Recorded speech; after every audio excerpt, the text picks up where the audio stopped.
but for time's sake, we would maybe leave out some things and discuss some things.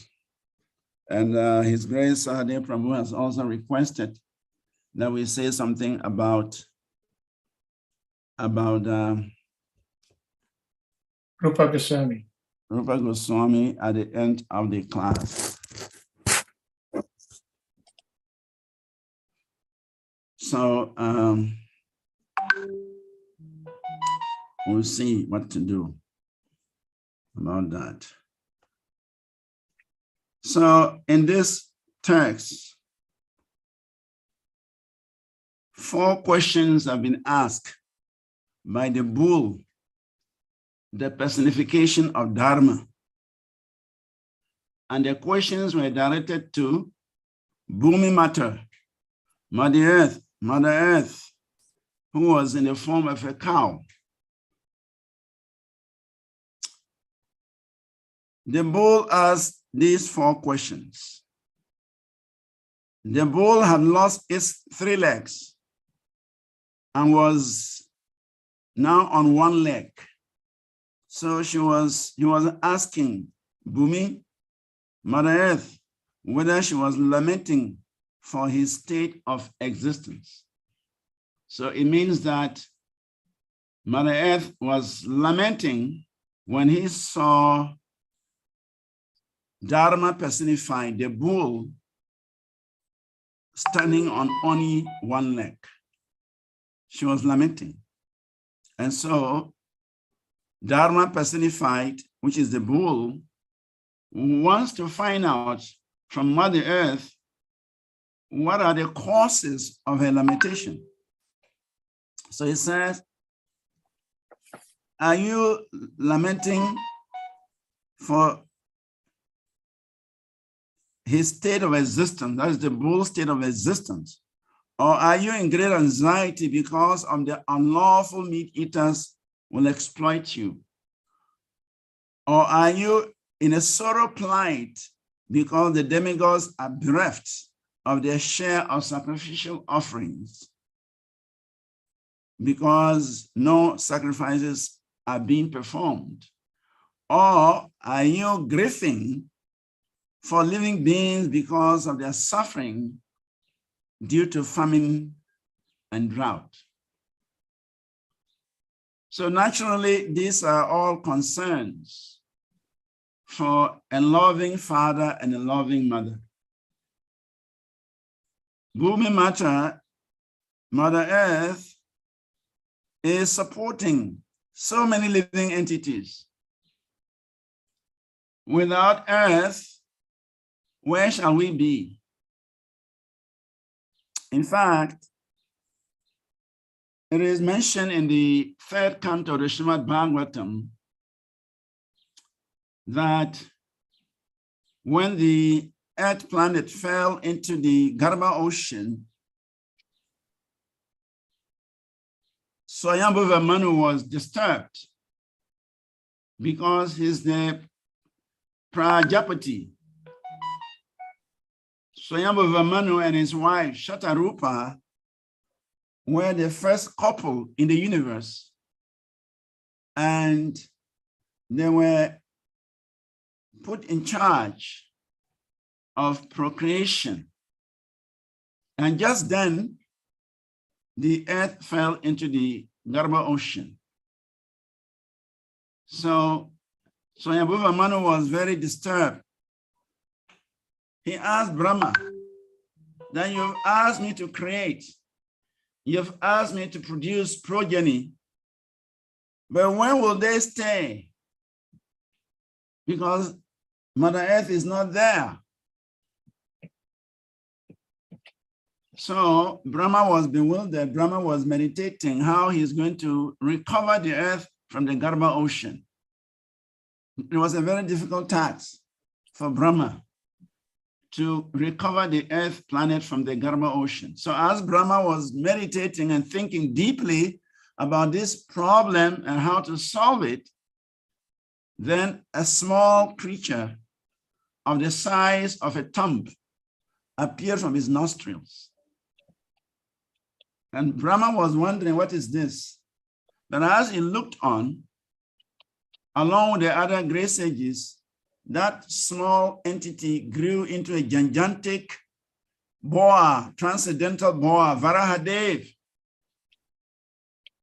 And immediately they understood the Supreme Personality of Godhead has appeared to solve the problem. He has appeared to bring out the earth from the Garbha ocean. And so they began to chant mantras to welcome the Lord, to glorify the Lord. And when the Lord heard the sages and Brahma, they were chanting such sweet mantras to glorify him and welcome him, he roared as a reciprocation to the prayers of the sages. And he went right into the ocean and brought Mother Earth back. So Mother Earth provides support for many, many living entities. She is the mother of all these living entities. And naturally, she must be concerned when she sees calamities disturbing the people on the planet. She must be concerned when she sees living entities suffering in different ways on the earth planet. So indirectly,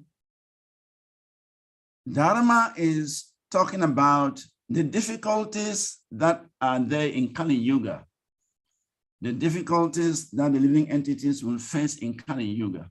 And as we see in the purport, Srila Prabhupada immediately started talking about the diminishing morals, diminishing memory, diminishing lifespan, diminishing so many things. The effects of Kali Yuga are very prominent. Diminishing duration of life, diminishing mercy, diminishing memory, diminishing morals, religious principles. What an unfortunate age we find ourselves in. That there is no more mercy, there are no more morals, our lifespan are so short, and religion has become something else. Therefore, Shukadeva Goswami in the 12th canto of the SRIMAD BHAGAVATAM gives us a hint of what we should expect in Kali Yuga. Tataschano dinam dharma satyam socham shamadaya kalena balena rajan natshyang ayur balam smritihi. He said, "O king, religion, truthfulness, cleanliness, tolerance, mercy, duration of life, physical strength, and memory will diminish day by day because of the powerful influence of the age of Kali." So when we look around, we can see that Shukadeva Goswami, even though he spoke this scripture over 5,000 years ago,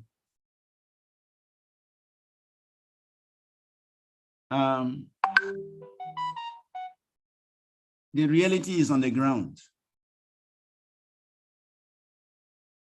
Religion has become something else.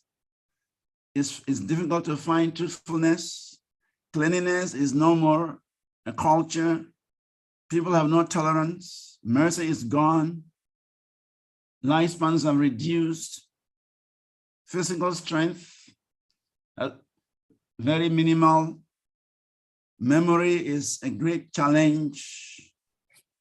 And many, many other good qualities are missing in the lives of human beings during this age.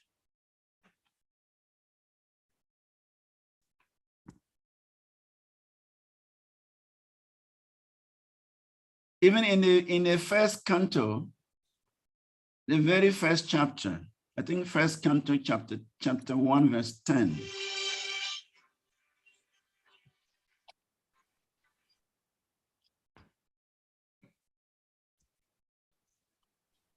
I'm giving class. I beg, I'll call you back. Yeah.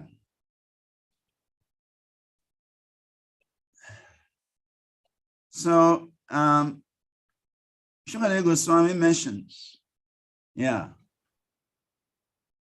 Prayanal payasu sabya kalo asmi yoge janaha mandas manda matayo manda bhagyahi upadritaha. All learned one. In this iron age of Kali, men almost always have but short lives. They are quarrelsome, lazy, misguided, unlucky, and above all, always disturbed. So this is the effect of Kali Yuga. This is the effect of the influence of Kali Yuga. And so Mother Earth is very disturbed. Mother Earth is very worried. She's actually in tears because she can see the suffering that lies ahead of this age. And in fact, we have not even gone anywhere, but all of these predictions are already manifest. We've only gone 5,000 years plus. And all of these descriptions are present very strongly. What to speak of 20,000 years, 100,000 years, 200,000 years, because this age of Kali is going for 432,000 years. So 432,000 years, and we've only gone 5,000 years. It means we have 427,000 years left. So it means that we have seen nothing. Whatever we are describing as the influence of Kali is just but the beginning. And what is more, because of Mahaprabhu's appearance, we have this 10,000 years of Satya Yuga in Kali Yuga. So we are not actually experiencing the severity of Kali Yuga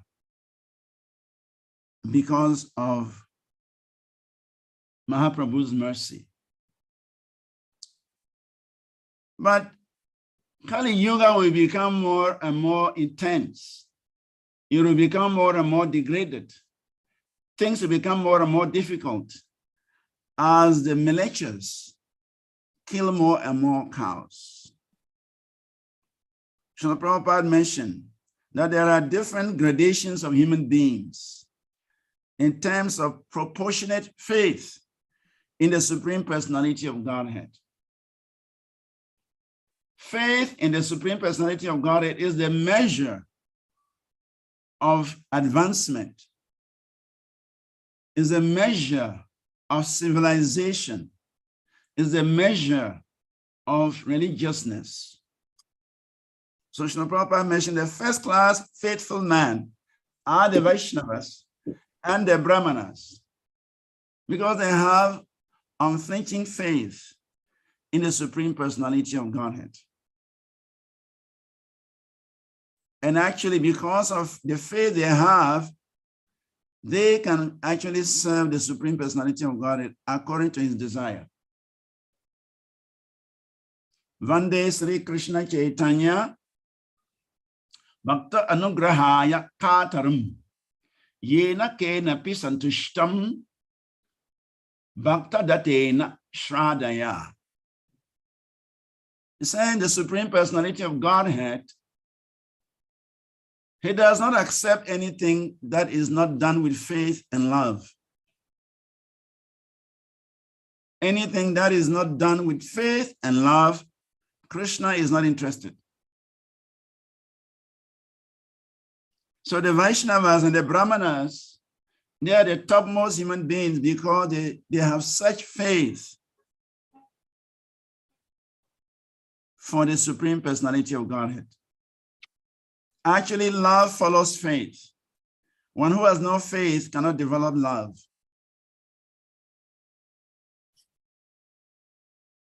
So, the Vaishnavas and the Brahmanas, they are the first-class men because they have such great faith. And therefore, Chaitanya Mahaprabhu is very happy to accept any offering. Krishna is very happy to accept any offering offered by Vaishnavas and qualified Brahmanas because they do it with love and faith. The Kshatriyas also have some faith, but not at the level of the Vaishnavas and the Brahmanas. Vaishyas also have some faith. Even the Sudras, they also have some faith. But the Mlechas, Yavanas, and Chandalas, they are the most degraded of mankind. And so they are faithless. And because they are faithless, it is said that they violate scriptural injunctions. One who is faithless will not follow any scriptural injunction, will not follow any moral values, moral principles. And because they are faithless, they engage in sinful activities.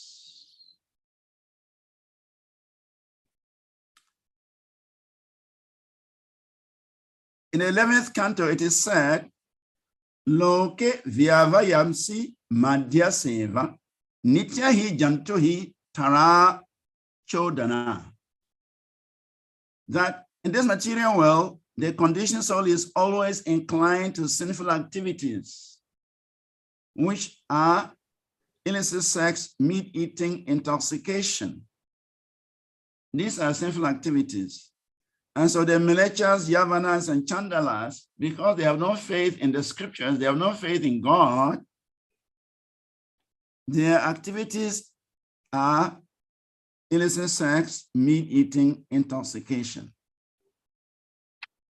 And therefore, they increase the effects of Kali Yuga. The more such people become leaders, the more Kali Yuga will become severe.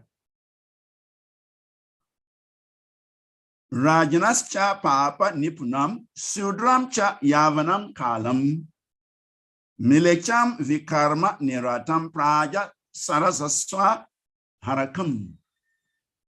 The leaders of those people who were also men of the lowest caliber, having fallen from the path of the Vedas, they had become degraded meat-eaters, expert at promoting evil, attached to denigrating the spiritual culture of divine virtues, and are preoccupied with exploiting the wealth of the citizens. When Mlechas, Yavanas, and Chandalas occupy positions, they will simply exploit everyone, including the sacred cow. Instead of protecting cows and bulls, they severely abuse them. They establish gigantic mechanized slaughterhouses where these poor animals are brutally slaughtered for food, and thus aggravating the hellish conditions of Kali Yuga. When cow killing is increased, when there is rampant cow killing,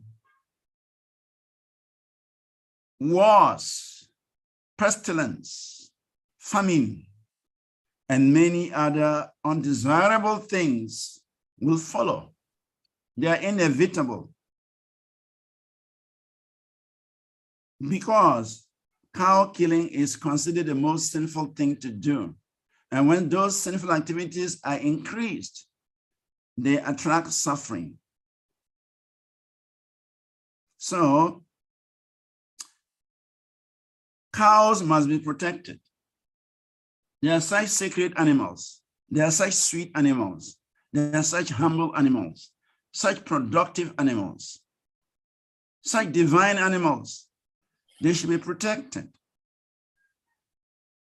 In fact, when Krishna appeared on this planet 5,000 years ago, he took his birth in a Kshatriya family. Vasudeva and Devaki were Kshatriyas, and Krishna took his birth there. But immediately, the very moment he appeared, that very night, Krishna left Mathura. Krishna ordered his father Vasudeva to take him across the Yamuna to Nanda Maharaj, who was a Vaishya. It is often said that one who is on a higher platform, one on a higher Varna, does not engage in activities of a lower Varna. A Brahmana should not engage in activities of Kshatriyas, a Kshatriya should not engage in activities of Vaishyas, Vaishyas should not engage in activities of Sudras. Ashwatthama was condemned because he's a Brahmana, but he engaged in the work of Kshatriyas.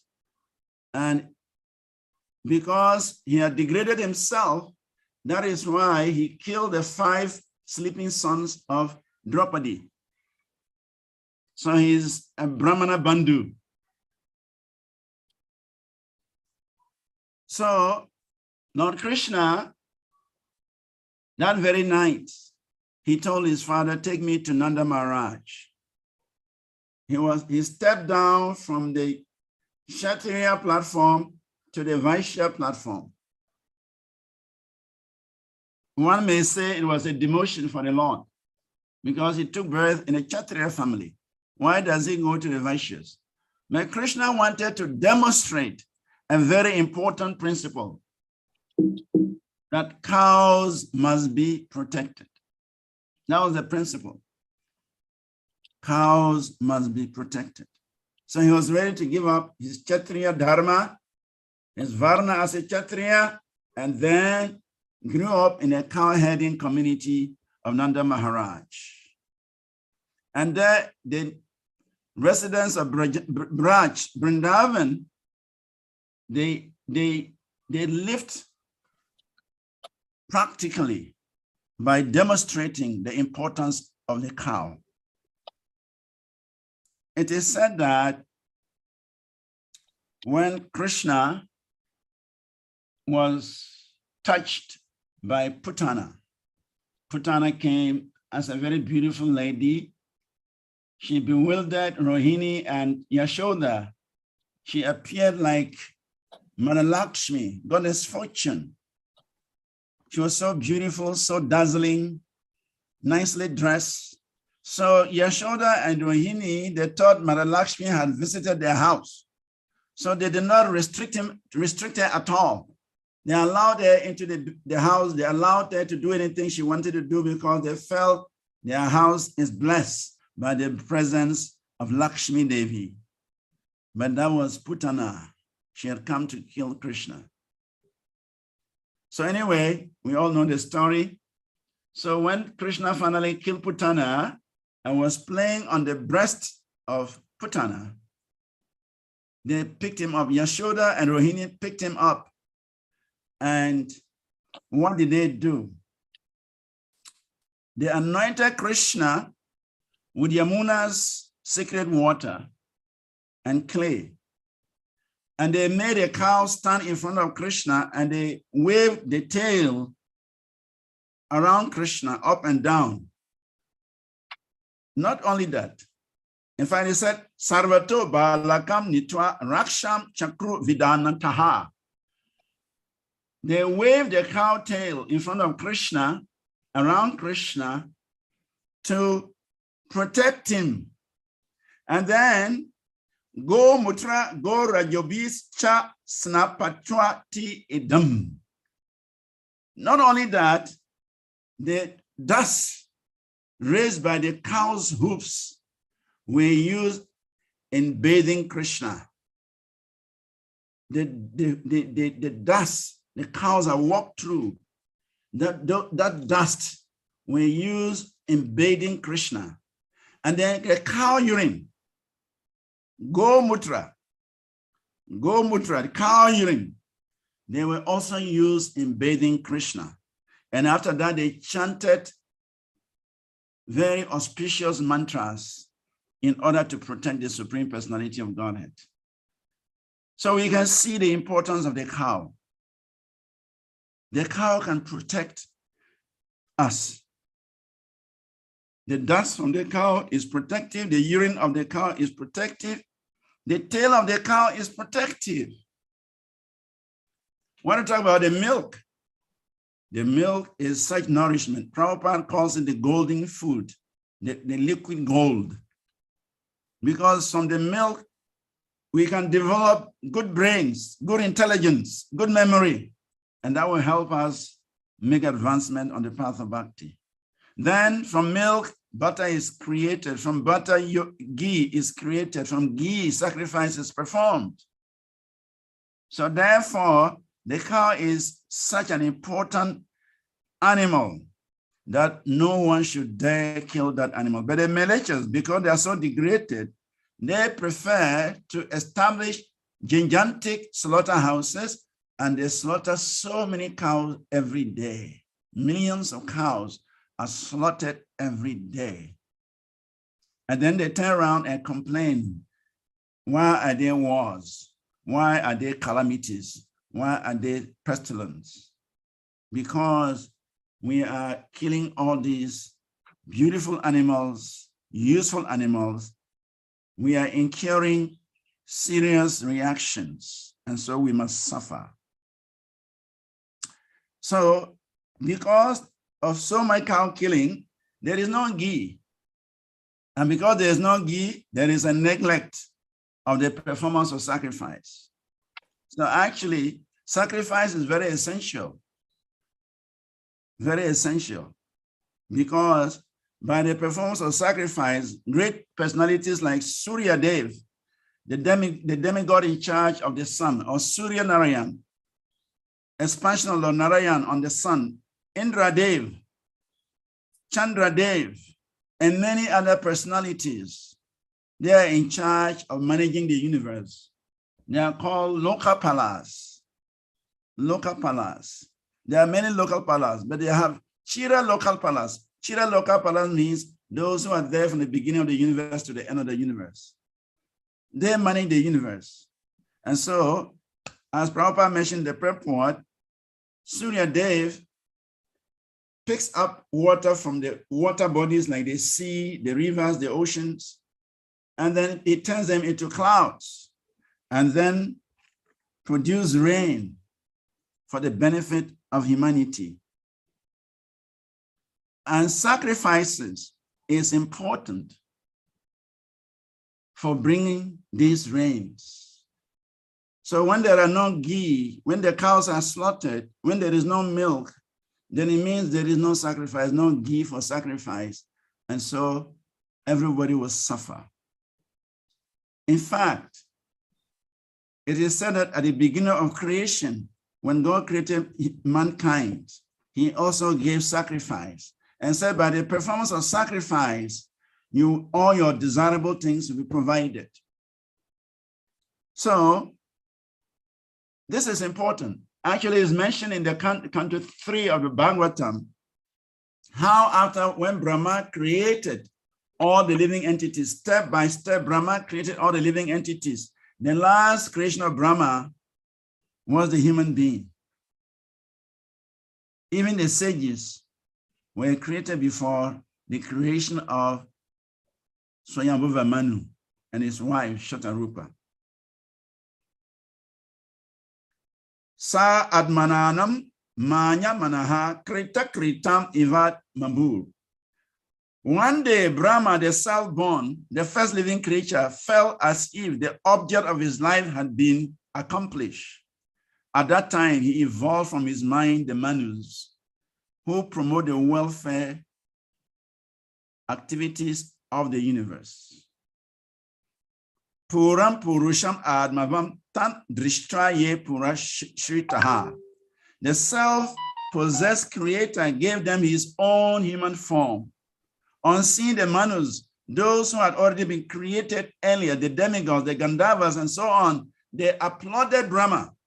They congratulated Brahma for creating this species of living entity, the man, the human being. Why? It is said, Aho eta jagat shastaha, sukritam bhata e kritam. They said, oh, creator of the universe, we are glad with you. What you have produced, well done, wonderful. Since ritualistic activities have now been established soundly by creating this form of a human being, we shall all share in the sacrificial oblations. So the demigods were very happy when the human being was created, when Manu was created, because Manu, a human being, was to perform sacrifice. He was to perform ritualistic activities.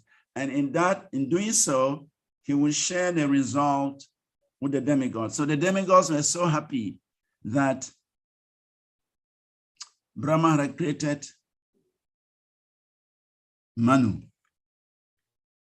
But these militias, they have become so degraded that they are killing all the cows and they are not interested in sacrifices. And so they're turning the world into a much more hellish situation for everyone. However, we are all very fortunate that Sri Chaitanya Mahaprabhu appeared to give us his mercy so that everyone can benefit.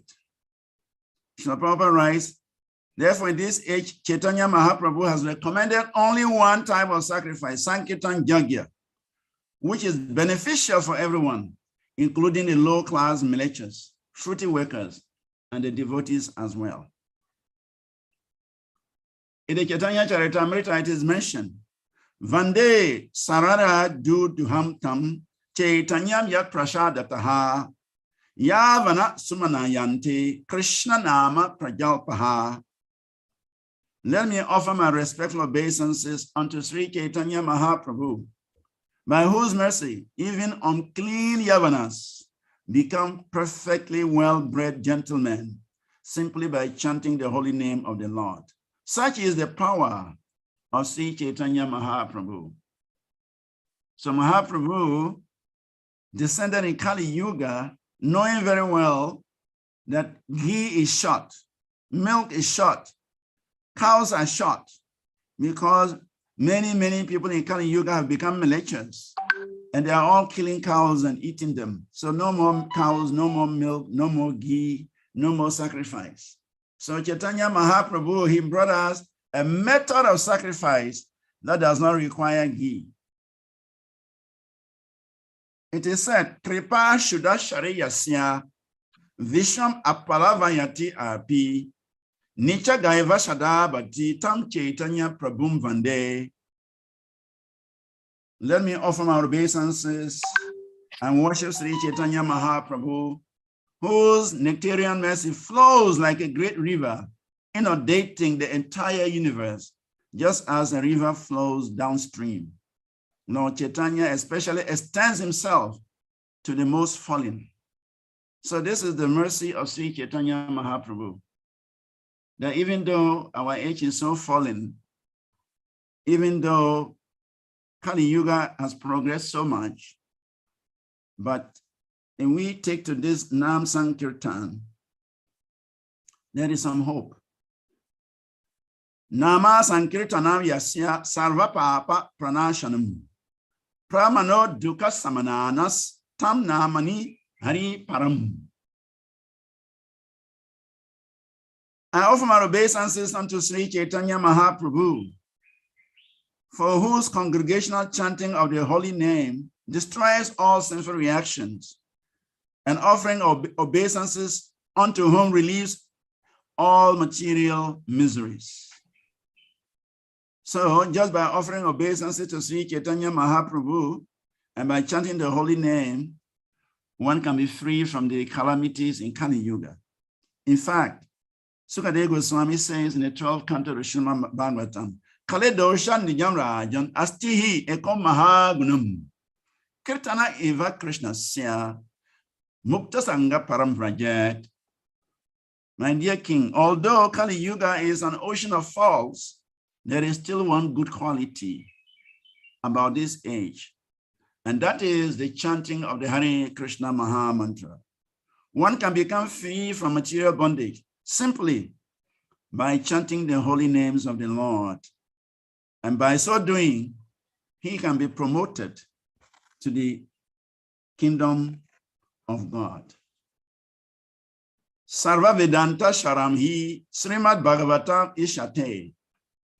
Just as SRIMAD BHAGAVATAM is declared to be the essence of Vedanta philosophy, and one who has felt satisfaction from its nectarian mellow will never be attracted by any other kind of literature, the chanting of the holy names of Krishna is the essence of all religion.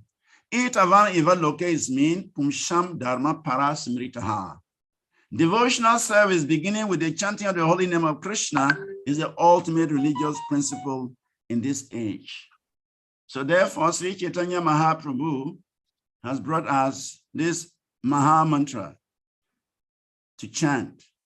And by chanting this Maha Mantra, we can nullify the effects of Kali Yuga. Actually, the Padma Purana says, a very beautiful verse in the Padma Purana says, Ari Mritram Visham Patyam Adharmo Dharmatam Vrajet Shu Prashane Hrisikeshe Vipariyate Vipariyaha. When Lord Krishna is pleased, enemies become dear friends. When Lord Krishna is pleased, poison becomes nectar. When Lord Krishna is pleased, sinners become saints. Indeed, when Lord Krishna is pleased, everything becomes the opposite. So that is the power of chanting. That's the power of the holy name. If we take to the holy name,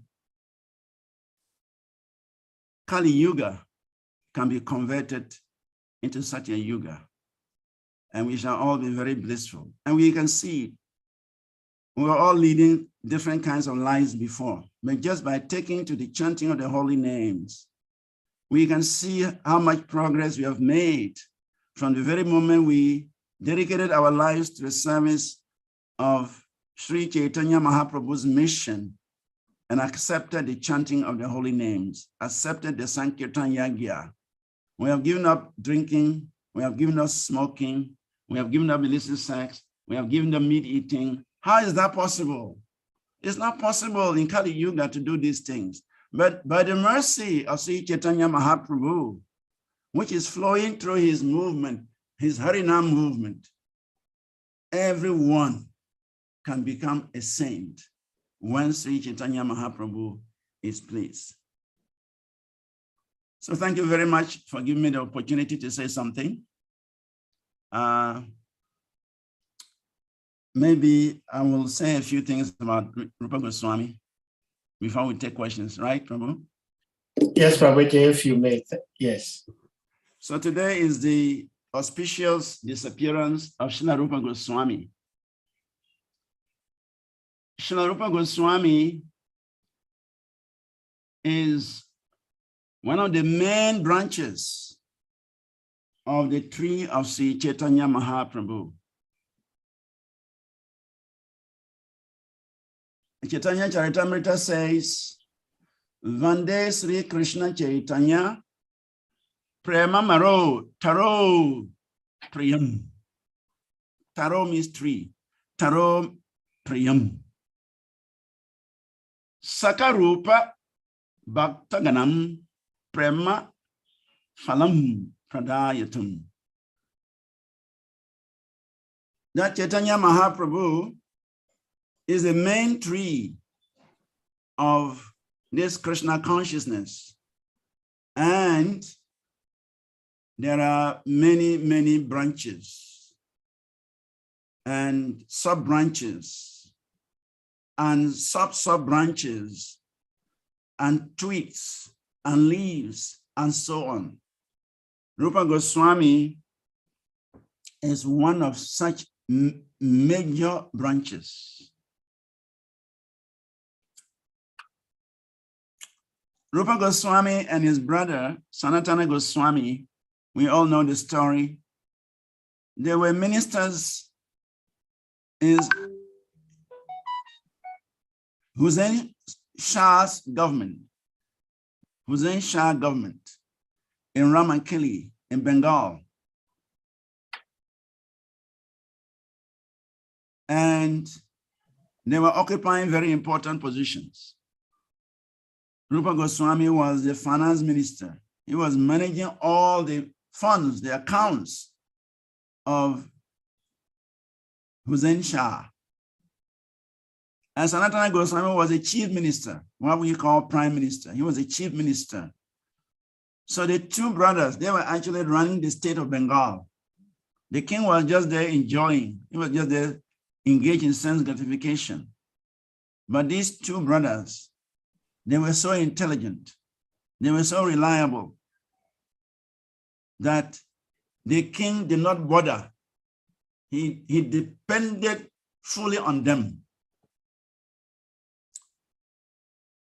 But as soon as I heard about Sri Chaitanya Mahaprabhu, the desire to give up that exalted positions was born.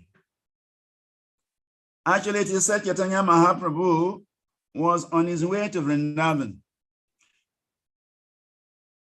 But when he got to Krsna, he diverted. Actually, it is said that one devotee, Narasingangada Brahmachari, was a very powerful Brahmachari. Whatever he thought in his mind materialized. Whatever he desired will always happen. So when Chaitanya Mahaprabhu left Puri and said he was going to Vrindavan, Narasingananda Brahmachari meditated on the Lord's visit to Vrindavan, and the Lord's road ended in Krsna. So Narasingananda Brahmachari told the other devotees that Chaitanya Mahaprabhu will not go to Vrindavan in this trip. He won't go. And the devotees were wondering, why would Mahaprabhu not go? He had left with a whole big team. Thousands of people were following Sri Chaitanya to Vrindavan. Why would he not go? But this devotee, Narasingananda Brahmachari, said, from my meditation, from my mind, Chaitanya Mahaprabhu will end his journey at Krsna. He will not go. He would divert to somewhere else. He won't go to Vrindavan. And really, it happened. When Chaitanya Mahaprabhu got to Krsna, his mind changed. He decided to go to Ramankeli. Instead of going north, he went east, southeast to Ramankeli. He remembered his servants, Rupa Goswami and Sanatana Goswami, Malik Kas and Dabira Kas. That's their Muslim names because they were serving a Muslim government. Mahaprabhu remembered his servants. And so he forgot about Vrindavan and he turned his attention towards going to Ramankeli. So Chaitanya Mahaprabhu went to Ramankeli just to meet Rupa Goswami and Sanatana Goswami. That was the reason for going there. So the Vrindavan journey was cut. And the reason is, Chaitanya Mahaprabhu wanted to use Rupa Goswami, Sanatana Goswami to establish Vrindavan. So he felt there was no need going to Vrindavan without the architects of Vrindavan. So he felt, first, let me get my people for Vrindavan first, before I go to Vrindavan. What is the use if I go to Vrindavan for a few days and I leave? What will be the benefit? But if I send these empowered souls, if I empower these souls and send them to Vrindavan, then they can establish Vrindavan for the future Vaishnavas to see. So because of this, Chaitanya Mahaprabhu digressed. He changed his trip. Instead of going to Vrindavan, he decided to go to Ramankeli. And there he met Rupa Goswami and Sanatana Goswami. When Chaitanya Mahaprabhu arrived in Ramakeli, he was so attractive. And not only that, anybody who saw Chaitanya Mahaprabhu will immediately develop love for Godhead. Anybody who saw him and just hear him say, Hari, Hari, that was enough. The fellow will fall into love. He will fall into bhava. He will start rolling on the ground. He will start crying in ecstasy. So news spread. And by the time Chaitanya Mahaprabhu reached Ramakeli, there were thousands upon thousands of people that were gathering together just to have a glimpse of this saintly man, saintly personality who had come from Jagannath Puri. The news reached the Muslim governor, Hussein Shah. He was a very envious person. So he was afraid. He was thinking, maybe this saintly man is organizing a coup d'etat. He's coming with all these thousands of people to remove me from my seat. That was his fear. So he called Rupa Goswami and called Sanatana Goswami to consult with them.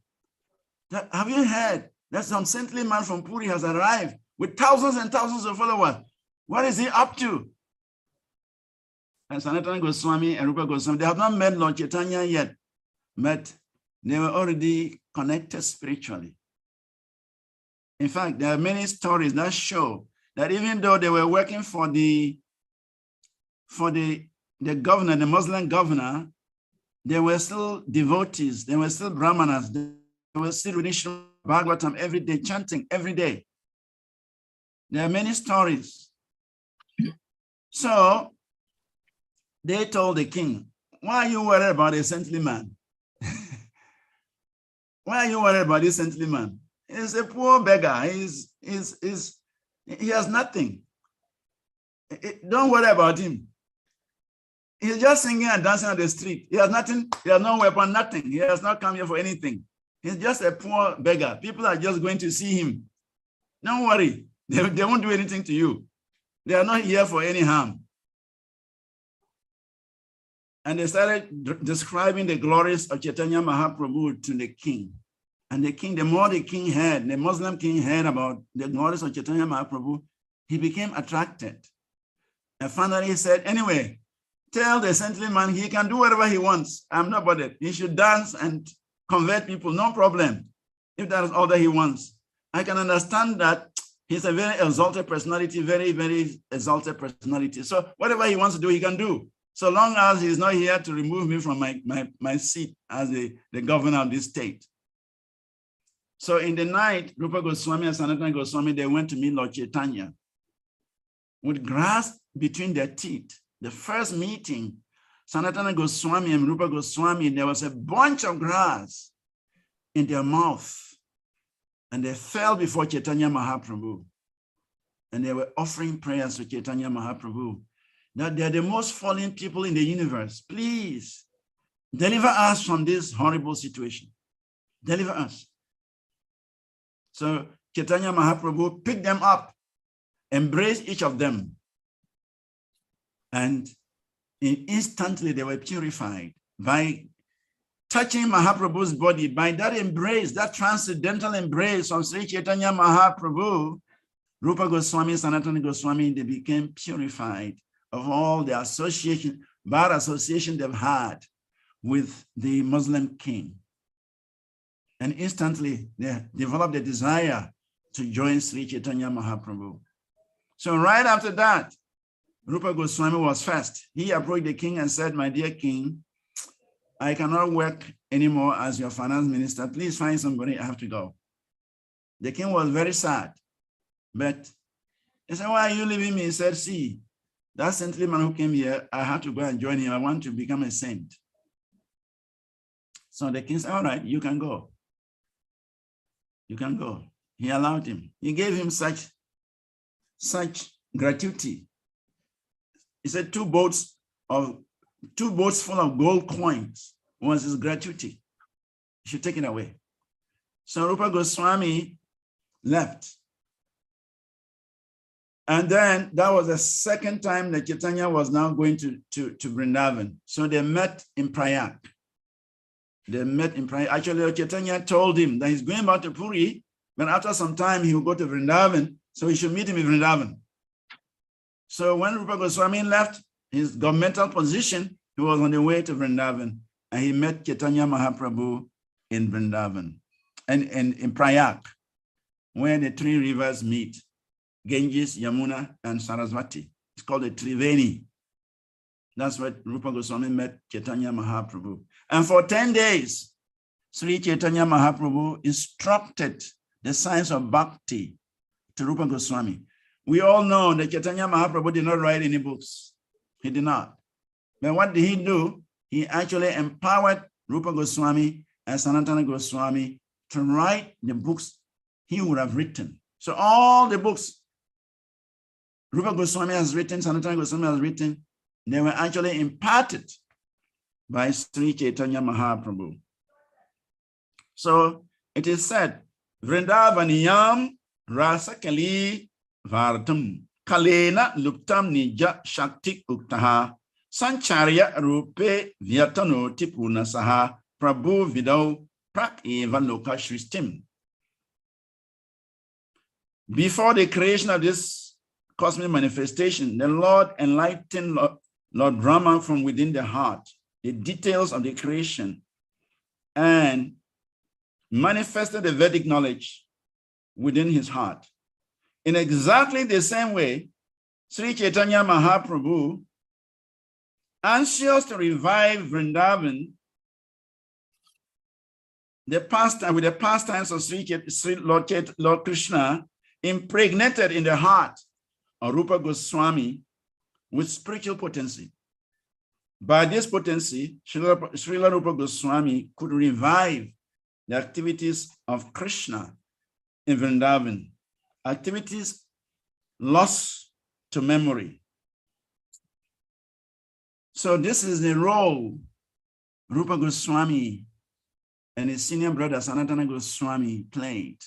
The Vrindavan we have today is actually the mercy of Rupa Goswami and Sanatana Goswami. Lord Chaitanya empowered them and ordered them to go to Vrindavan and rediscover all the lost places of pastimes of Krishna. He sent them to Vrindavan with an order to establish Krishna's place, Boma Vrindavan, Krishna's playground on the planet Earth. Chaitanya Mahaprabhu ordered them. And so what we have today as Vrindavan is actually the mercy of Rupa Goswami and Sanatana Goswami. They stayed there, performed so much austerity, and wrote so many books, and brought to life the pastimes of Sri Krishna and his wonderful devotees in Vrindavan. And today is that most auspicious day when Rupa Goswami disappeared from this planet after he had finished his assignment Sri Chaitanya Mahaprabhu gave him. Actually, Rupa Goswami was very beautiful. There's a verse in the Chaitanya Charitamrita which says, Priya Swarupe Dayita Swarupe Prema Swarupe Sahaja Birupe Nija Rupe Prabhu Eka Rupe Tatana Rupe Swavila Sarupe. Indeed, Srila Rupa Goswami, whose dear friend was Swarup Damodara, was the exact replica of Sri Chaitanya Mahaprabhu. Rupa Goswami, who was the exact replica of Sri Chaitanya Mahaprabhu. And he was very, very dear to Sri Chaitanya Mahaprabhu. Being the embodiment of Sri Chaitanya Mahaprabhu's ecstatic love, Rupa Goswami was naturally very beautiful. He very carefully followed the principles enunciated by the Lord, and he was a competent person to explain properly the pastimes of Sri Krishna in Vrindavan. Sri Chaitanya Mahaprabhu expanded his mercy to Sri Rupa Goswami just so he could render that special service of establishing Sri Vrindavan Dham and writing such wonderful literatures for the upliftment of humanity. That is the role Rupa Goswami played. And when he finished that, on this special day, he entered Samadhi. In fact, we must say that without Rupa Goswami, there wouldn't be Gaudiya Math. And without Gaudiya Math, there wouldn't be ISKCON. And without ISKCON, we won't be here. So Rupa Goswami, he's actually the founder of this. Chaitanya Mahaprabhu is the original founder, but Rupa Goswami was very instrumental in firmly establishing the teachings of Sri Chaitanya Mahaprabhu in this world. And before Srila Prabhupada came to the Western countries, he spent several years in Vrindavan, in Radha Damodara temple. That temple was built by Jiva Goswami, the nephew of Rupa Goswami and Sanatana Goswami. That's where all the Goswamis used to meet to discuss philosophy. And Rupa Goswami's Samadhi is there. If you go to Vrindavan today, where the body of Rupa Goswami is put in Samadhi is in the Radha Damodara temple.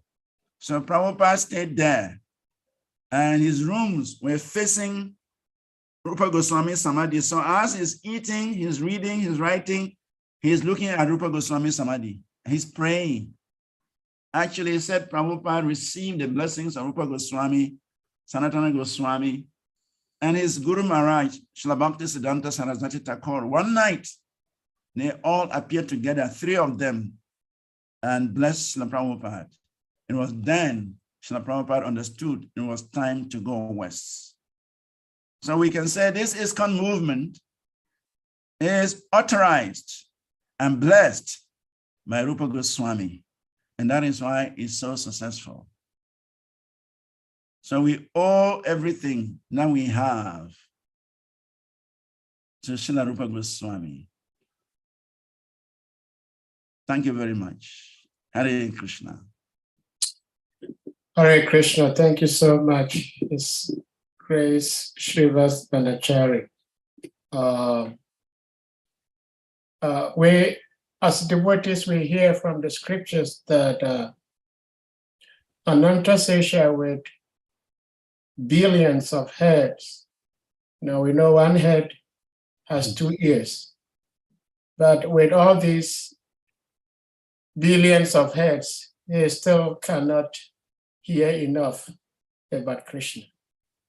And I think all of us can understand a little bit about the truth of that, in the sense that, like personally, I am unfortunate. I cannot speak like how beautifully Prabhuji has spoken, but I'm so fortunate that I have ears that are clear and a little bit of good heart that wants to hear.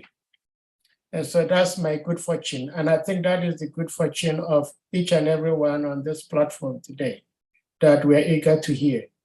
And I'm sure we've all been blessed and enriched with the lecture today. And more especially about Rupa Goswami. I can't thank you enough for accepting to speak on Rupa Goswami, even though it was not a formal thought prior to giving the class that you were going to speak on Rupa Goswami, but you spoke so beautifully about Rupa Goswami. We can't thank you enough. Shri Kavikanapur Prabhu, please unmute. Yeah, Hare Krishna Prabhu, sorry, I'm driving, so I have to remove my video. Okay, so no problem. I want to hear your voice. yes. Thank you very much, Maharaj. Hare Krishna. Thank you very much, Maharaj, for the wonderful lecture. My lecture is, my question is of a kind of a two form. Number one is when we talk about the age of Kali as a age of hypocrisy and quarrel, where so many things that can be bad is all happening. I just wonder, the same thing happened in the previous age, like when you talk about fighting happens in other previous ages also. And that is one aspect of my question. So is it only Kali Yuga that we are fighting and hypocrisy? Even Ravana also deceived Loram. So why is it more of Kali Yuga? So the other question is. So let's take it one by one. So I don't. Yeah. Okay, Maharaj. Okay. So thank you for the beautiful question. The fact is, the material world, Prabhupada often says, is not a place for a gentleman. The material world, because it is a product of the three modes of material nature. And in fact, the lower modes are more pervasive than the higher modes. When we talk about the lower modes, we talk about the mode of passion and a mode of ignorance. It's more pervasive, they're more prominent than the mode of goodness. So people who are affected by the lower modes, it doesn't really matter whether they're in Satya Yuga, they're in Dwarapa Yuga, or they're in Kali Yuga, because these modes will always agitate their minds and they will always quarrel or do something untoward. So that's one factor. The other factor is that because there must be checks and balances in the universe. So we even see sometimes the demigods and the demons are fighting. Even in Satya Yuga. In Satya Yuga, Bali Maharaj invaded the demigods, the heavenly planets, and drove the demigods out of their planets. So this is meant to bring about check and balance. When the demigods forget their duty due to so much enjoyment, when the demigods begin to think that they are supreme in this world, there is no supreme personality of Godhead. At that time, the Lord allows the demons to defeat the demigods and bring them back to their senses, makes them humble. And they run to the Supreme Lord and pray for his intervention. And then the Lord intervenes, and just as Vamanadev appeared and took away the whole universe from Bali Maharaj and offered it back to the demigods. So some of these things are necessary as check and balances in the universe. When somebody is too proud of his position, too proud of his power, too proud of his wealth, the Lord would arrange for a certain situation to happen. And the fellow will be humbled. Then he will realize that, no, I'm not supreme. Krishna is supreme. So the modes of nature are intoxicating everybody. And because of these modes, we behave accordingly. But also as checks and balances in the universe, fighting, quarreling must be there to check certain things between the demigods and the demons.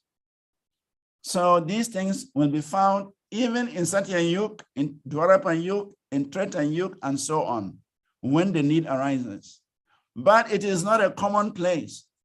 It is not very rampant. In Kali Yuga, quarreling, hypocrisy, and all of these things are very, very rampant. Very rampant. In Satya Yuga, there may be some fight between the demigods and the demons once in a while.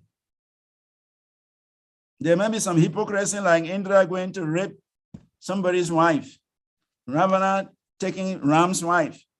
These are occasional things. They happen once in a while. But in Kali Yuga, it's a moment-to-moment happenings.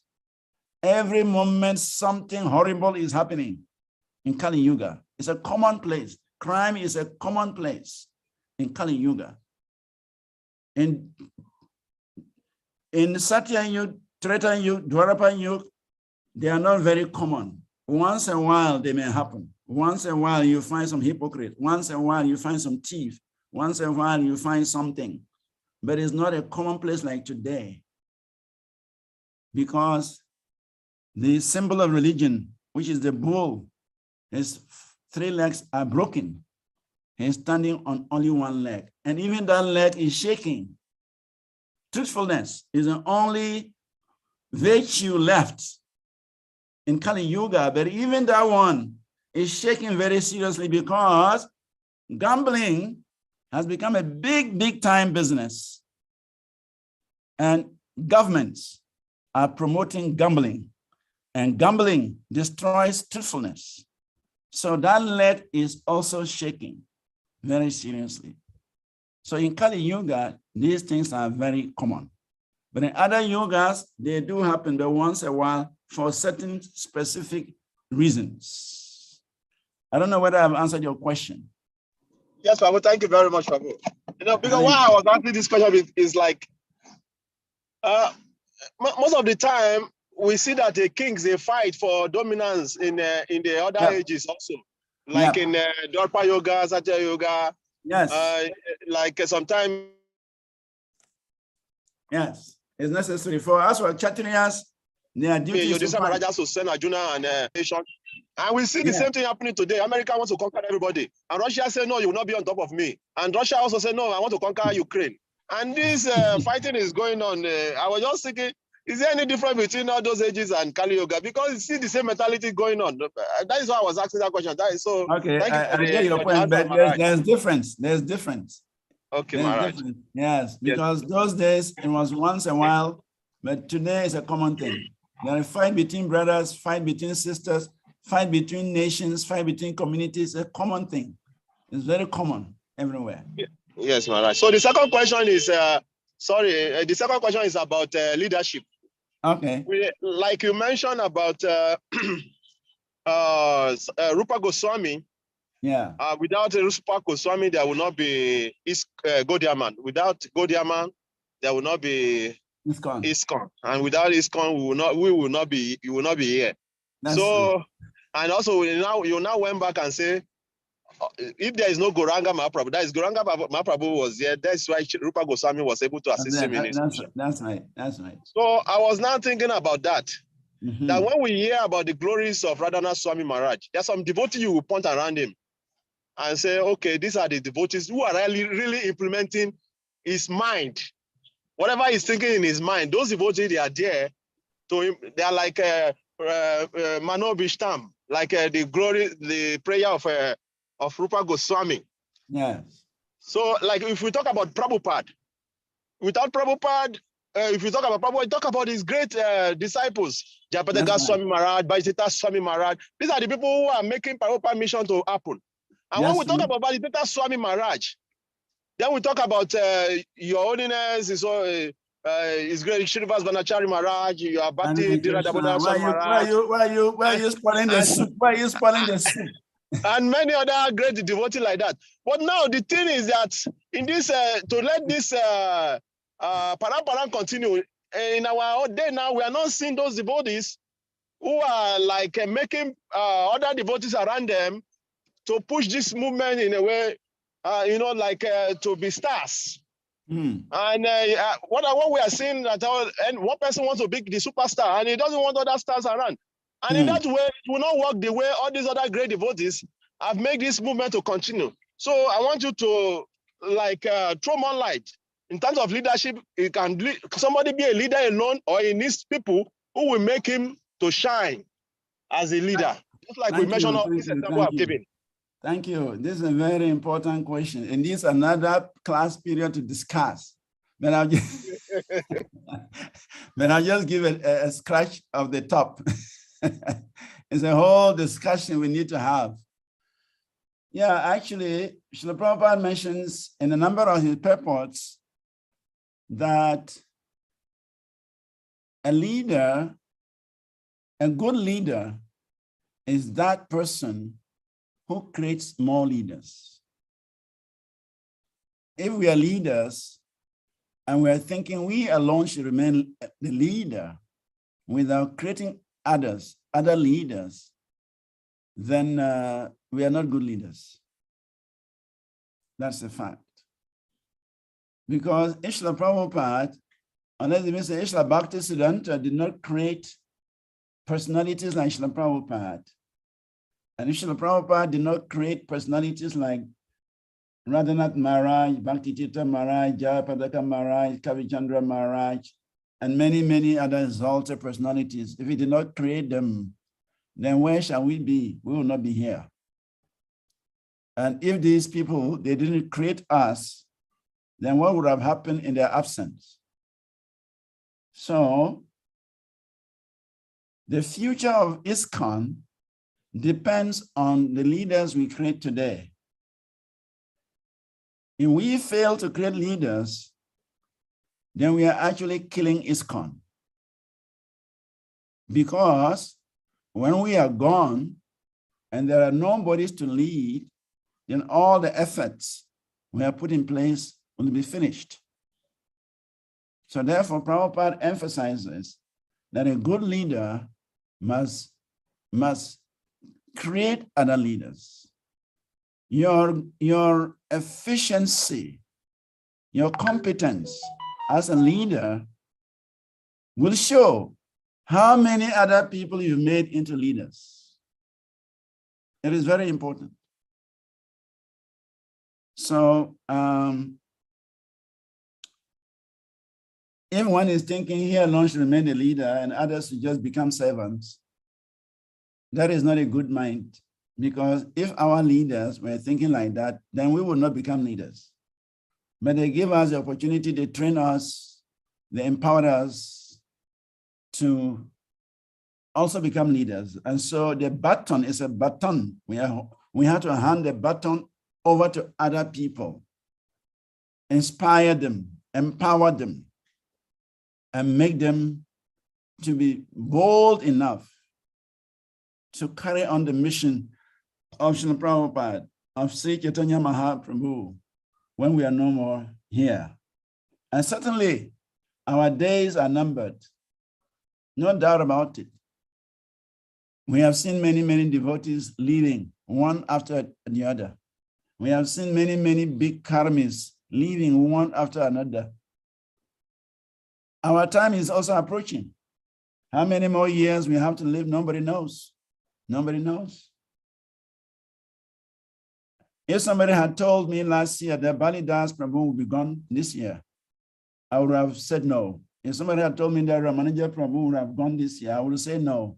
If somebody had told me Brahaspati Prabhu was going to leave this year, I would have said no. And many other devotees, important devotees, Bhakti Charu Maharaj, so many wonderful devotees. So this is the evidence that we shall also leave when our time is due. And before that time comes, we must empower others. We must train others. We must create leaders. That is the quality of a good leader. A good leader creates other leaders. If we are a leader and we don't create leaders, then we are no leaders. So it is important. It is very important that we create leaders. Otherwise, we are killing this movement. Thank you very much, Mara. Because I'm asking this question, because any question I ask, there is a reason. That's why I always like to mention the reason. Because I'm asking this question because most of the times in ISKCON, I don't know about other parts of the world, but I know of West Africa. when because every devotee will behave differently, they will do things differently. Yeah. And most of the time, when we see some leaders or people who have been given position of leadership start becoming creative and all those things, it becomes problem to some other leaders. And that is what has disturbed our movements for sometimes, because for the movement to move forward, people have to be creative, people have to do things differently in a way that, although it has to be in line with what Srila Prabhupada wants. So that is why I'm asking this question. Because once some people are like trying to be creative and do something different, before you know, they will climb on you, they will find some other, they will go and dig your fort from 1960s. And before you know, some other things will come. And before you know, you are nowhere again in the movement. And indeed, this has it has disturbed our movement so much. So if it continues like that, I know that the ISKCON will continue, but like what Bhagavatam Swami Maharaj said, many of the people who are struggling to keep it now will not be there, because Krishna can just change the whole game and bring a new set of. Krishna is so wonderful. So that's why I'm asking that question, because people like. Sorry, Prabhu, for talking too much, but the thing now, what I'm trying to say is that, as a father, when our children start growing, there will be some point the child will face the father. When the father is still taking a child, he will say, "Daddy, I'm not a child again. I'm not a kid again. Please don't raise your hand." So those things comes in leadership also, that people become mature minds and they need to be given space. Yes. And so that's what I'm trying to say, Maharaj. Please, if you can talk more about that. Yes. I understand your point. It's true. We have to give people some space to grow and also manifest their qualities. It's true. I would rather say that see, this is an issue. Bhakti Damodara Maharaj and myself, we have been talking about having some seminars. There's a seminar we gave. We were asked to. We're part of the Sannyas College, and we gave a topic was given, and we all shared a topic and we discussed. So after that, we thought we should share with our devotees in West Africa, but we have not been able to do it yet. And then we're also talking about some leadership seminars that can, give everybody some chance to understand what it means to be a leader. So you're already in a leadership field. So maybe we should bring it on board. You can develop a presentation so that when we finally come out with these seminars, you can also help us to make some presentation. We really need to get out of this situation in order to help the young ones grow and expand and develop for the future. Otherwise, when we are gone, things may not be the same. So the point you are making is very important. And I would suggest that you begin to think of put some points together and make a PowerPoint presentation so that when we eventually come out with these seminars we are talking about, you can also make a presentation that will help us shape our thinking, shape our mindset, and that will go a long way to help us in West Africa. So that was my suggestion. It's an important point. Hare Krishna. Yes, Maharaj. Oh, sorry, Sadhe Prabhu, please. Yeah, go ahead. Thank you very much for the suggestion, but there's one thing I was thinking. Also, I said whenever you come on board, I will put up to you, Maharaj. Yeah. Because many a times, many of our leaders, they are not on this platform, and the topic we are treating now is about leadership, Parishit Maharaj. So many a time, these leadership topics come up, and everybody pour their heart and all those things. And now that you are here, you are one of our leaders. So many, like I was just discussing with Saturday Prabhu. So this lecture may go beyond normal time because now the leader is here and we may have to talk more about this leadership. So what I'm trying to say is that, essence is that, Maharaj, what, like you said about that seminar, I think it's overdue because I remember those days, many the leaders used to come together more and more. And that is what we can keep everybody on one page. But nowadays, everybody is just doing what they like in their own islands and nobody is taking responsibility of bringing. And it's you, and Maharaj, you are the leader. When we talk about leader, we are talking about you.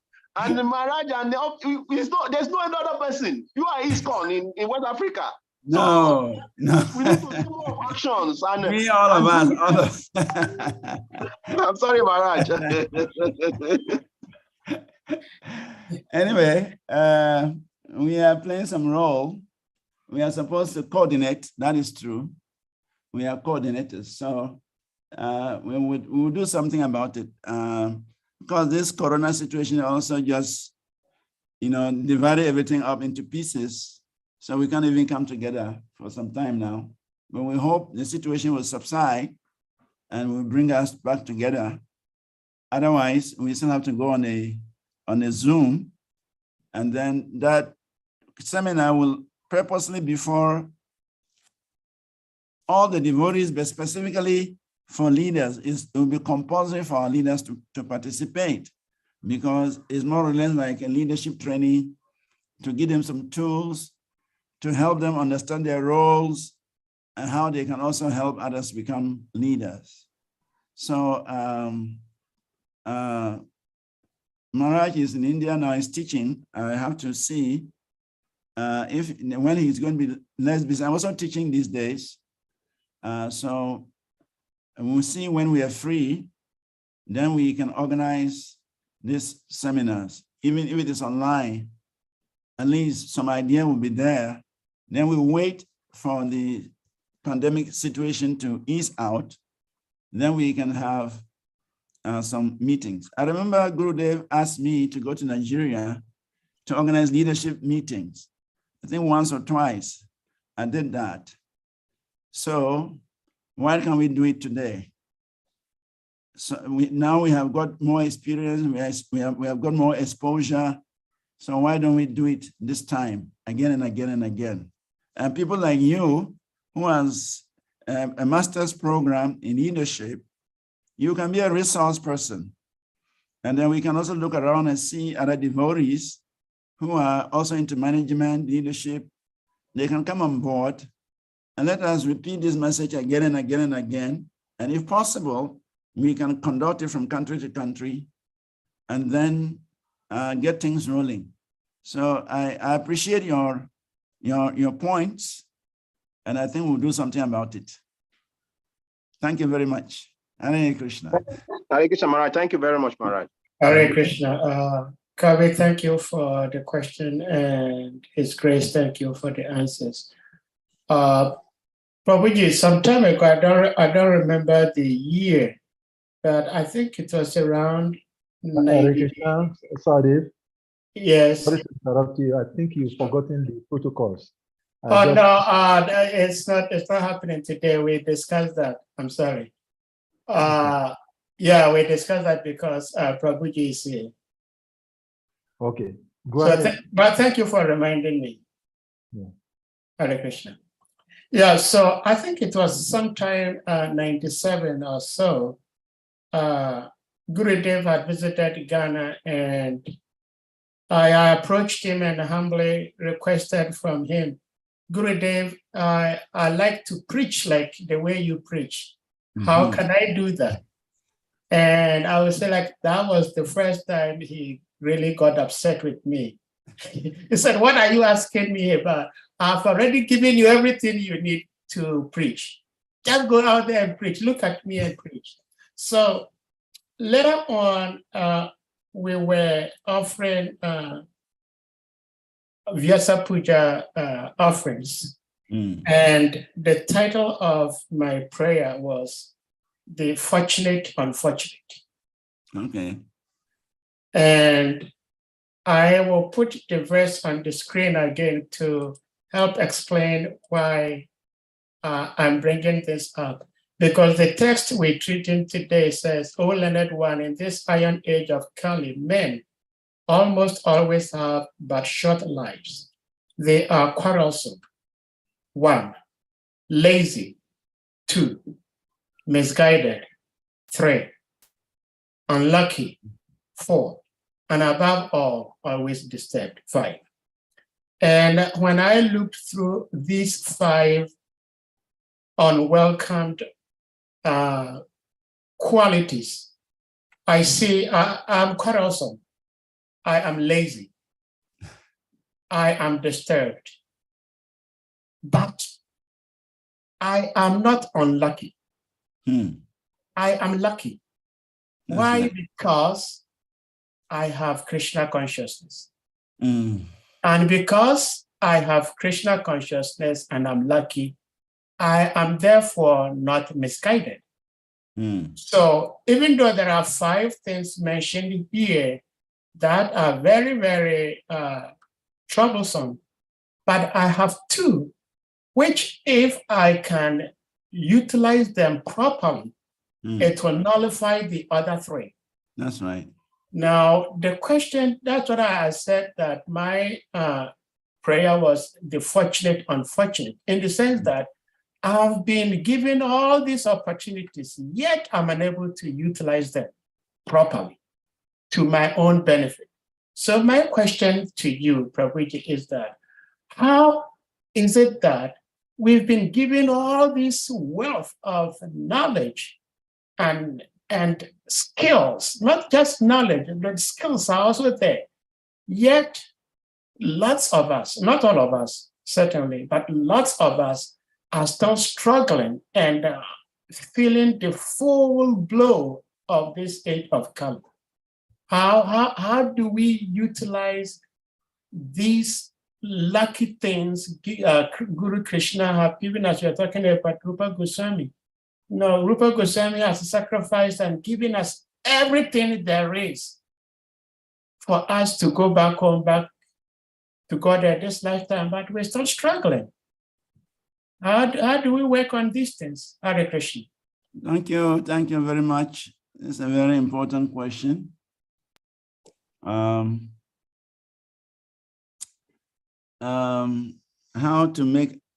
to take advantage of the good fortune that we have been given.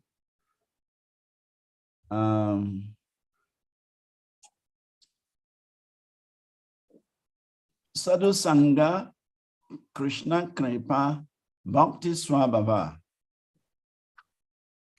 Sadhu Sangha means devotee association. Krishna Kripa means Krishna's mercy. And Bhakti Swabhava means the very nature of bhakti.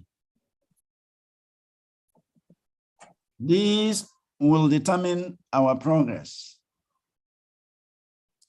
We have to take advantage of Sadhu Sangha. It's very important. In fact, we have become devotees because we associated with devotees. There's no 2 ways about it. When they are associating with devotees, there is no question of becoming devotees. And we did not gain the association of devotees. It would have been practically impossible for us to become devotees. So our progress in Krishna consciousness depends on how much good association we get. Good association.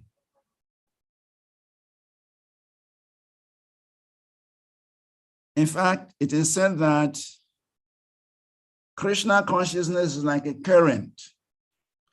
It flows from higher levels to lower levels. In fact, I think I quoted one verse during my lecture, where it is said that Lord Chaitanya's mercy flows towards the most unfortunate. So, yeah, Kripa Shuddha Sharit Yasya. Just as a river flows downstream Sri Chaitanya Mahaprabhu especially extends himself to the fallen souls. So by association, we connect to the current of bhakti. So association plays a very, very crucial role in our progress. We can't do without it. And particularly good association. And we have good association, no matter what, mercy will flow. We can all remember when Bhakti Tito Maharaj used to come around, when he's present,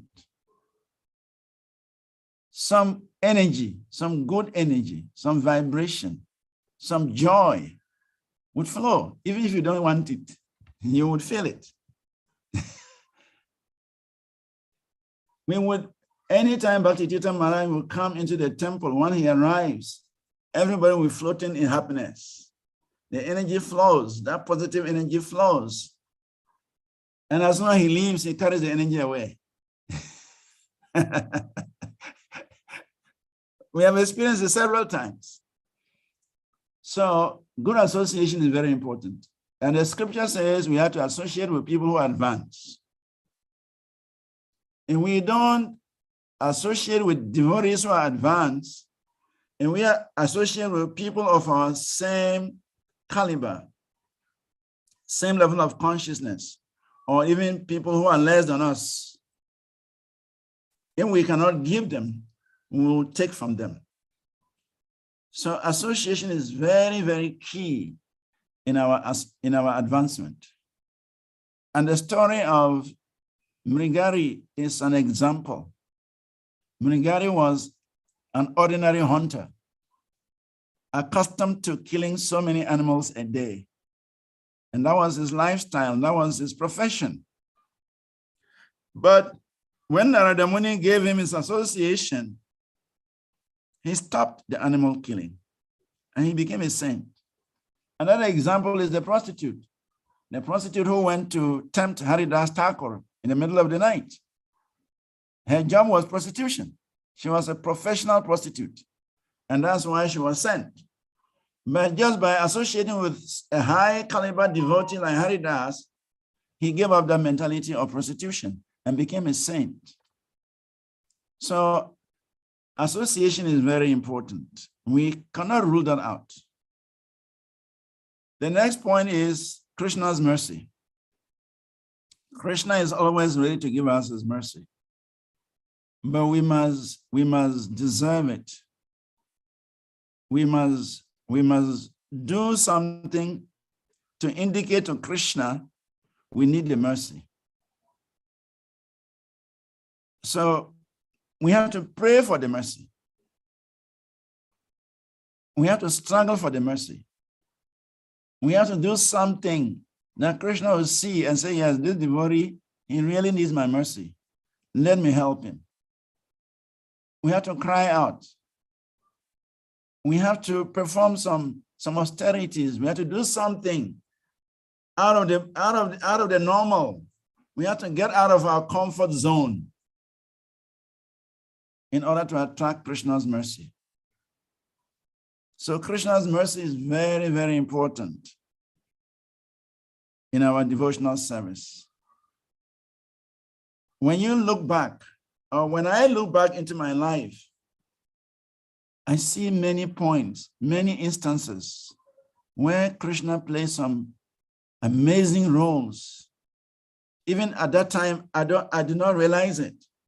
But now when I reflect, I look back, I see Krishna's hand in many of the things that I've experienced. Many temptations we've gone through. Many challenges we've gone through. We didn't have the strength, but how did it happen? It's Krishna's mercy. So we also need Krishna's mercy in order to make progress. And of course, the third thing is the very nature of bhakti. The Bhakti Devi, she is in charge of bhakti. She's a personification of bhakti. So when we perform bhakti sincerely, trying to avoid offenses, when we perform bhakti, trying to minimize the offenses, when we perform bhakti according to the rules and regulations, bhakti will become favorably disposed towards us. Without the mercy of Bhakti Devi, it is also difficult to make progress. So we need the mercy of Vaishnavas, that is the saintly people, Sadhu Sangha, devotees. We need the mercy of Krishna. We need the mercy of Bhakti Devi in order to make progress.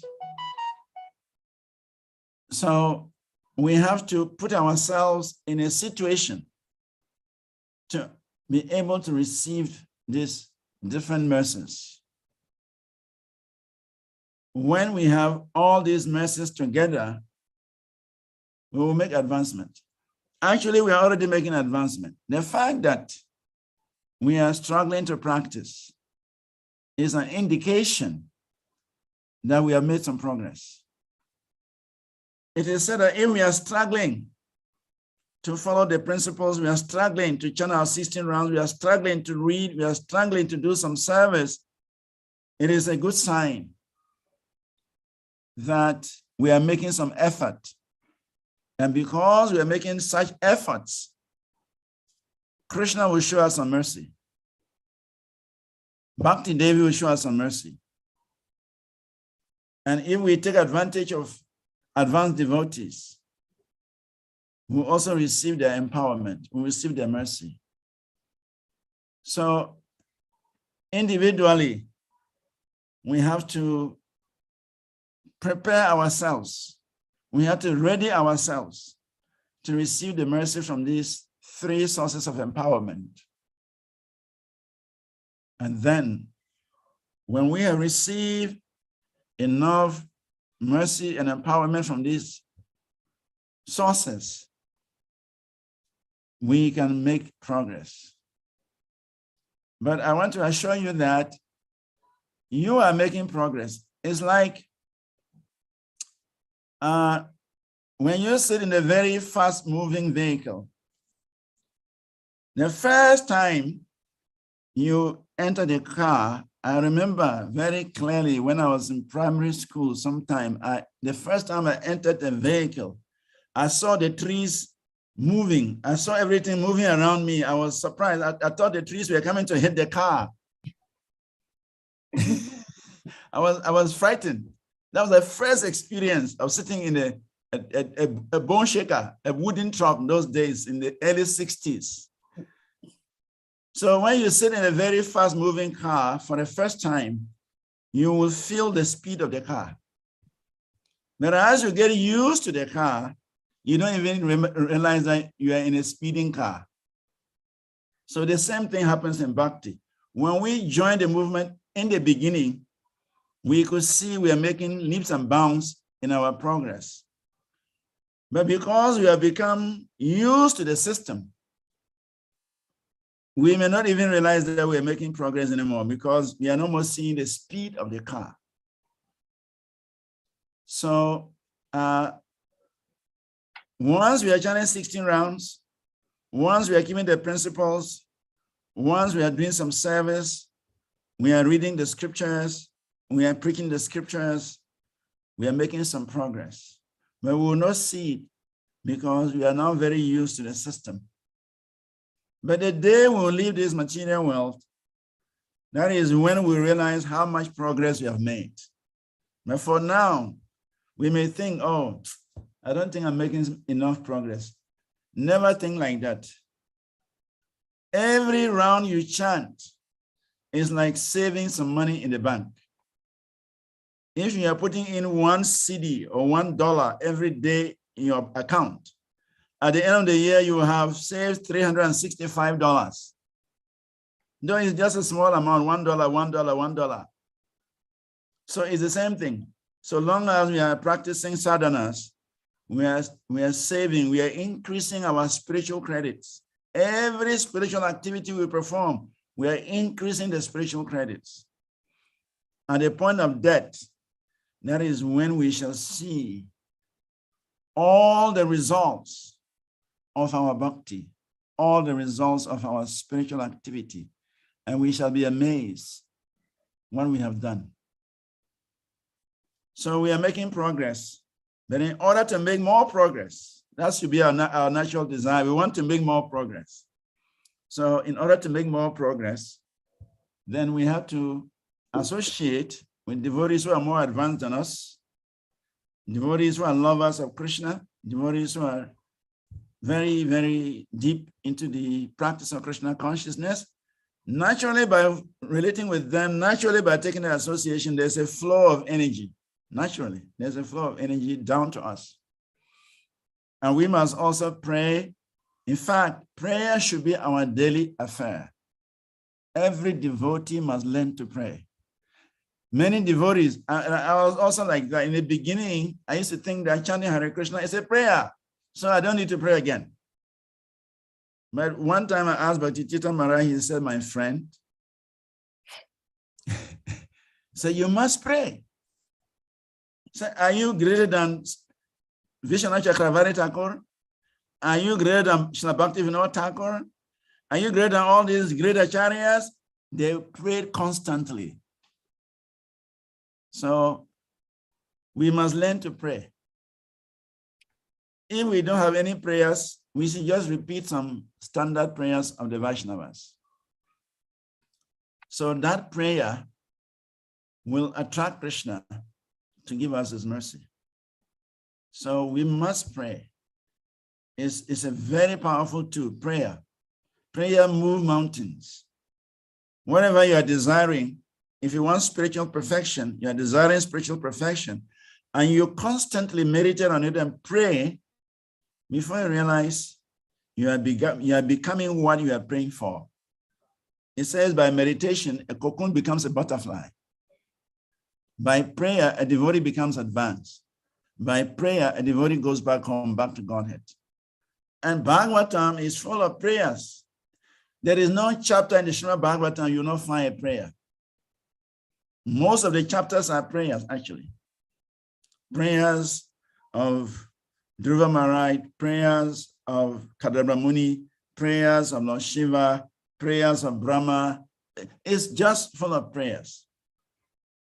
So you can take one, you can select any of these prayers that appeal to you and just recite them on a daily basis.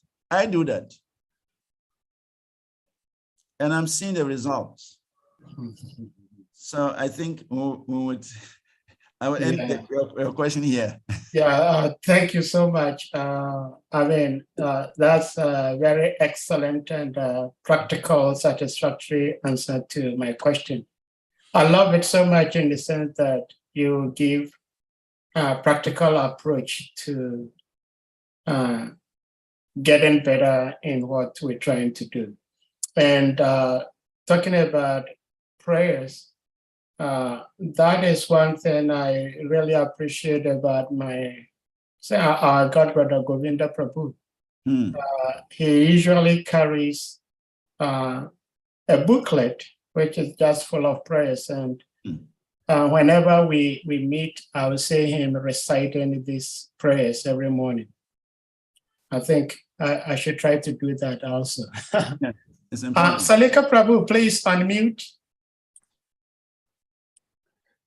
Hare Krishna, thank you very much. It's great, Dave. SRIVAS VANACARI, please accept my respectful obeisances of those. Thank you very much for your illuminating and enlightening class. And thank you very much for the examples, practical examples and stories told. It is said that when lessons are backed up with stories, they resonate in the heart of the listeners. Thank you so much. They are very practical and approach to the class. I wanted to ask a question, and it is a background of these questions that have been coming up after you open up for question and answers. There is no doubt There is nothing that can be compared to Bhakti. And whether or not Bhakti neutralizes the effects of Kali is not in doubt. We have seen it from practical places. But there is individual and collective Bhakti. And that is where my question is coming from. Individually, if I tell you that I'm not making progress, then I'll be deceiving myself and deceiving others. I can see in my life that by effect of association with devotees, like you rightly said, by the mercy of the Lord, and by practical application of this process, we've seen a lot. But when it comes to the last three questions, which was asked, starting from Kavi Kanapu and the rest, my question in an inorganized setting. It's a simple question, but I can explain it. But I hope you understand my question. How do one becomes organized in an inorganized system? Hare Krishna. Hare Krishna. This your question is a heavy question. Sorry for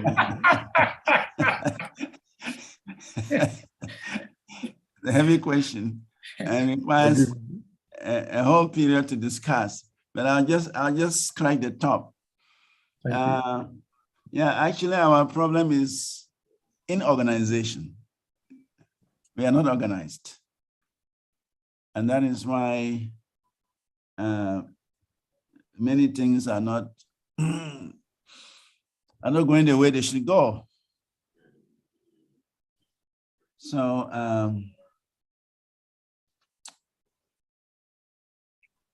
we need to organize. Prabhupada said, you know, when Prabhupada, a few months before he departed, one night he called for Giriraj Swami, but then he was Giriraj Brahmachari. And he asked Giriraj, middle of the night, Giriraj was sleeping in Vrindavan. He was sleeping somewhere. And Prabhupada sent for him. Prabhupada sent, he said, you should go and look for Giriraj and bring him here. So they woke Giriraj up. He was sleeping, middle of the night. Prabhupada wants to see you. And immediately he has to quickly wear a dhoti and put on tilak that moment and run to Prabhupada's room, paid obeisances and sat up. Prabhupada was lying on his bed, his deathbed. Then he asked Giriraj, that my dear Giriraj, so I am going to leave the planet. I'm going to leave very soon. So when I leave this planet, how will this preaching go on? Now the question he put before Giriraj. Giriraj was actually one of the most brilliant devotees. He was a young brahmachari, but he was very brilliant. They were having difficulties in running Juhu temple. Prabhupada changed so many managers in Juhu. But when he put Giriraj Brahmachari at that time in charge, he was excellent. He started making so many live members, raised funds for building the temple. He did so many wonderful things in Juhu. The Prabhupada had so much faith in him. So he asked him that I'm going to leave the planet. What is it that we can do to keep this movement going? And Giriraj Swami, he personally told us this. He brought so many points. He said purity, Prabhupada said no. He said this, he said no. He brought all the possible points, and Prabhupada said no. So finally, Prabhupada has to answer his own question. He says, organization and intelligence. For this movement to continue, for this movement to expand, it requires organization with intelligence. So anything that we do, if there is no organization, the results will be very small. If you don't organize, you won't get the results you want. So I think going to the roots of our problem is organizing ourselves. That is what we need to do. We need to organize. Prabhupada has hit the nail on the head. He said, anything we want to achieve, if you're not organized, if you want to do preaching and you're not organized, how do you preach? You want to do preaching, you have a team that arranges public lectures. Then you just follow up and preach. You want to do book distribution, you have to organize. You must have a Sankirtan party. They have to go out daily or weekly or whatever organization. You want to do Food for Life, you must have a team. And they have specific duties to perform. Whatever you want to do for success, you have to organize. All these big companies that are chalking big results is because they're organized. We may have all the spiritual power, all the spiritual enlightenment, but for preaching, if we are not organized, we will not get the same results that we want to get. So organization is key for the success of any organization, be it spiritual or material. So that is our real challenge, organization. So I think we are all leaders. We are all here. We need to do some brainstorming, come up with some points, and apply those points in a very practical way. Once we are not organized, things will go like this. So organization is key for our progress. So we have to address it. We have to. Thank you. Thank you. Salika, I hope you are satisfied. Yeah, thank you very much. Probably there is a question in the chat room from Mitravinda Devi. Okay. She's saying, we see material and academic intelligence everywhere, oftentimes to no avail, regarding being organized. Would you say spiritual transfusions and loving care are more needed?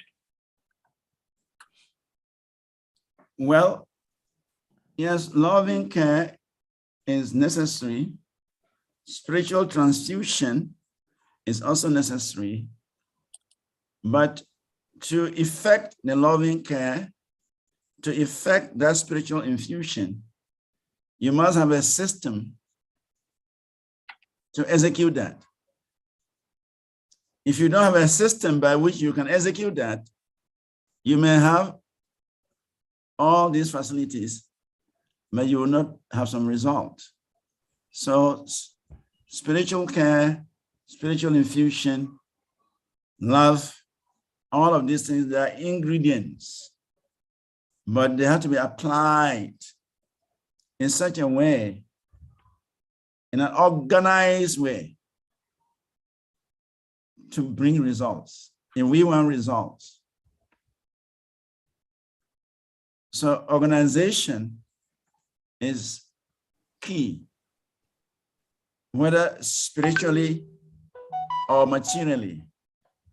If you have a structure and people are ready to follow the structure, we see Srila Prabhupada. He was very organized. Even before he started his movement, he has already got all his plans in place. And he was just going from one step to the next, to the next, to the next. His God brothers, they are not organized. And so we can see the difference. A few of them that are trying to follow Prabhupada's standard, they are also making some progress. The Prabhupada had a whole scheme of affairs. He was very organized. He knows first thing, second thing, third thing, fourth thing, 15, 16, 17, 18. He has the whole set of things He was executing one after another. So yes, those points are very important. Without love, without care, without spiritual infusion, how can we help others?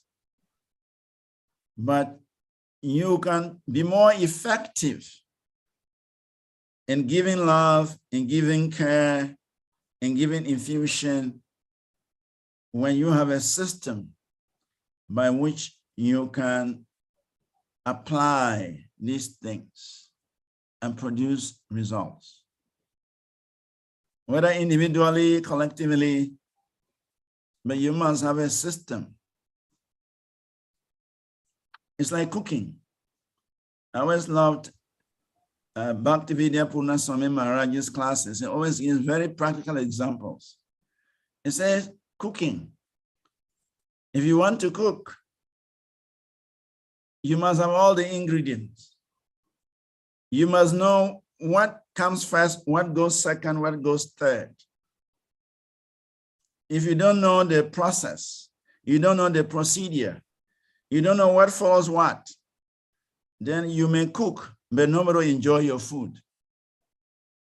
Your food will be tasteless. So these ingredients, love, care, infusion, and what have you, they're ingredients. And so you must know when and how to apply it in order to bring results. And that when and how to apply is the organization. I don't know whether I've answered the question. Yeah, I think you did, because she said something in approval and consent Okay. in the chat room that yes. So I'm seeing Govinda Prabhu's face. yeah, Govinda Prabhu is here. So has there any question or comment or any news from Cleveland? I'm in Chicago now. And Chicago, wonderful. Thank you very much, Maharaj. Please accept my humble obeisances. Jai, all glories to Guru Deva Srila Prabhupada. Jai, jai. And my obeisances to the devotees. Hare I've been listening to your lecture this morning, and I'm so touched, and I feel so sad also. Yeah. See, we have been given everything that is needed. That's true. For us to go back home, back to Godhead. Yes. Right from day one that we joined this movement. Yeah. And the keys given us, we are applying the keys. We are using the keys. Yeah. But why is it that the doors are not opening? Why is it that the locks are not opening? We are using the keys and the doors are not opening. What are the causes? You've spoken a lot, all on the positive side as to how we can make advancements. But I also like you to speak on the negative side. What prevents us from making advancements? We know offenses to each other is one factor that deprede our credit, that brings us down. As we try to climb the ladder, then offenses are like a pool that pull us down. Instead of us going up, we're coming down. Yeah. It looks like, climbing is difficult, but falling is very easy. Yeah. So to commit offense is very easy to commit offense. It's very, very easy to say something negative to each other. It's easy to blackmail or to blaspheme each other. We do it without even planning. And these are the things that it's one of the things that deprede our spiritual progress. I would like you to speak on this negative side also. We have the keys. We have been shown how to apply the keys. We try to use the keys in the lock. We put it in the lock, but the locks are not opening. They're not opening because we are not doing something right. So I would like you to speak a little bit about the negative side of that comes along as the crops are growing. I know there are weeds also that grows along with the crops. So I'd like you to help us this way so that we can check ourselves, because it's very sad that we can be in a movement for so many years and we are still the same. We are not going anywhere. Thank you.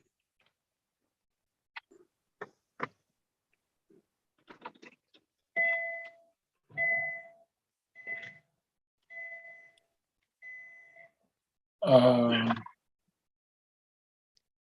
on, let's see here.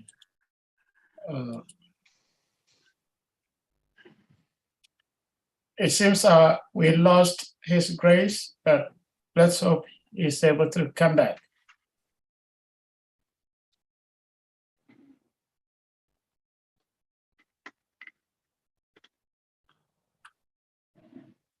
Yeah, we lost His Grace Srivas VANACARI. Well, while we wait for him, hopefully to join back,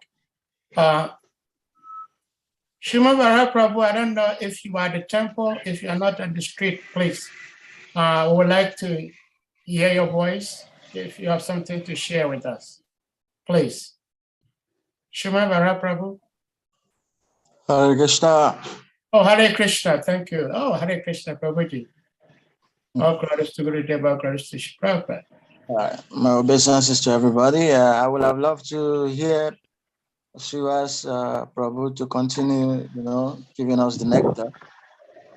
Yeah, but for some reason he's off. I think maybe internet. It's yes. Just before he comes, I want to say some of the things that I am very much that inspired me. Yeah. There has been very frank discussions and very pertinent questions started by Kavi Kanapura. And I think this is needed, that at least we should be honest enough to present questions to the leaders so that we can hear very sincere comments on the issues that devotees complain about often. So I'm very glad that there's been such open forum, open discussion, and the responses has been very enlivening also, just been very enlivening. So overall, I think it's been very good, and SRIVAS Prabhu gives very nice, inspiring lectures, and we should listen attentively so that we can benefit from those talks. So that's what I can say for now. The question Govinda Prabhu just asked is very, very pertinent also, very nice question. I want to know, I mean, especially the analogy used is very touching. We've been given the keys, and we've been trying to open the door, but the door is not opening. What are we doing wrong? I love that. I really love that. So I think the speaker, I hope he comes back so that I can tell, some of those things. Of course, he had already mentioned some of the things. I mean, like Salika Prabhu mentioned, lack of organization, and SRIVAS Prabhu attested to that. It's true. The lack of organization is also a reason, So anyway, I would like to say this. Maybe if I'd wanted to ask a question, it's something I would have loved to ask, but I would say it anyway. That Sometimes, even though we may want to organize, but it's just like, you know, there are some forces that will not want organization to work, because organization means checks and balances. Organization means recognizing the strength of you know, each and everyone, and then using that to foster, you know, progress. But it seems we have a situation whereby some people would not want the organization to function. Like some of judging from the questions that has been asked, like Kavikanapura question, you know, if you look into that, it looks exactly like, even if you want to organize in that kind of environment, it may not work, because some people just don't want it to work, because that will mean many things which they won't like. So anyway, it's good that we're doing this kind of, you know, introspections, and maybe to help us to eventually restructure and be able to also carry on with Lord Chaitanya mission the same way Rupa Goswami and the others helped to carry it on till today. Hare Krishna. Hare Krishna, thank you so much for your wisdom, Prabhuji, as always. Yes, like what you were saying, the environment is very, very crucial and important, because we may have the best of seeds, but if we grow it on the tarred road, how do you expect that to grow? It's not going to grow. We have to get a fertile land. So the environment must be conducive for whatever organization and the intelligence we have to work. So the environment, we should create it. So it's nice we keep talking about this, because like Kavikanapur Prabhu said earlier, these things are coming up because what we're discussing is about leadership. We're talking about Maharaj Parikshit, and he himself tracing back to his grandparents, Maharaj Yudhishthira. And wherever he went to, they were talking highly about his grandparents, about himself and Krishna. So that's why this particular topic keeps coming up every now and then. So we thank you all for your love, your dedication. I think we're going to call it a day, because His Grace probably might not be able to get back on. Well, Harichakra Prabhu, maybe you'll be the last person. It's been 2 hours, 30 minutes. So please unmute, Harichakra Prabhu. Yeah, Hare Krishna. Hare Krishna. Yeah. Usually I hardly get emotional, but today the type of questions that has been asked and the answers that SRIVAS VANACARI has been given has made, put tears in my eyes. And I've become so emotional. But whatever I had wanted to say, I had wanted SRIVAS VANACARI himself to be here before I say the thing, but now looking at the situation, I don't think he will be able to come back. But personally, listening to him speak now, it sends me way back to the times when he used to preach on the national television in contemplation. It sends me all the way back there. So I was going to suggest to him that, Prabhu, with all due respect and with a straw in my mind, in my mouth, now that you are a guru, I was going to plead with him to just give us this type of preaching, not only to the devotees, but to the general mass of people. If even we need to make some contributions to get airtime for him, he should just concentrate and do that and get himself completely out of any form of administration and just do this.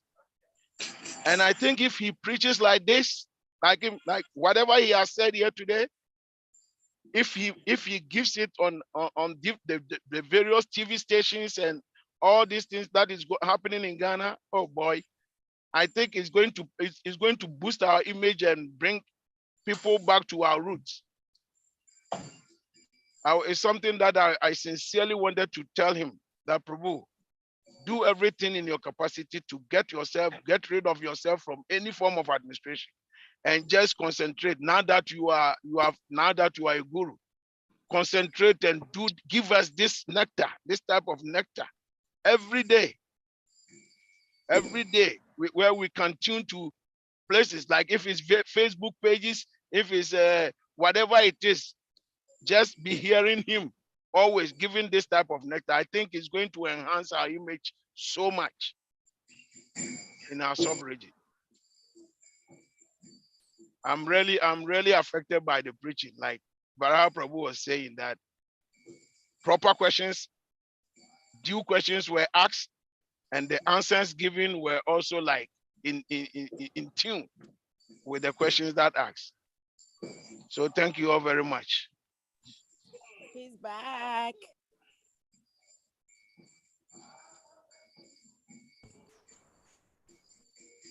Hare Krishna.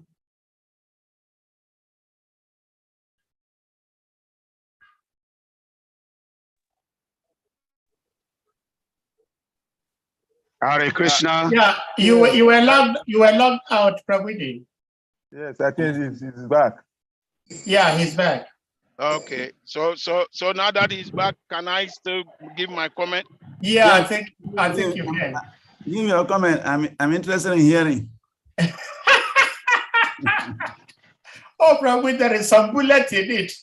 I see. But it's like music, you know. It says music is the only thing that hits you, but you feel no pain. Can you hear me?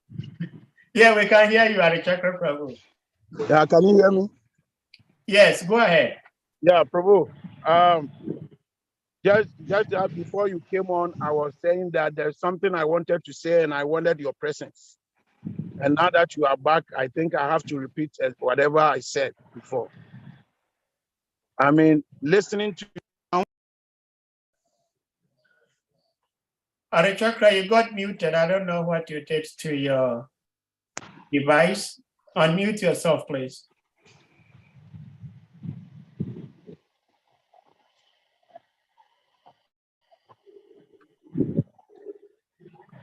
Harichakra Prabhu, you are muted. Can you hear me? Okay.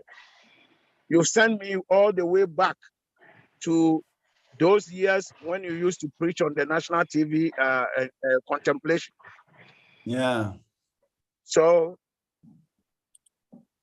my humble plea with you today is that now that you are a good, please do anything in your capacity. Get rid of yourself rid of any managerial affairs, and give us this type of nectar. If we have to give some donations to help get you on air everywhere, Facebook everywhere, we will do our best to get you on air.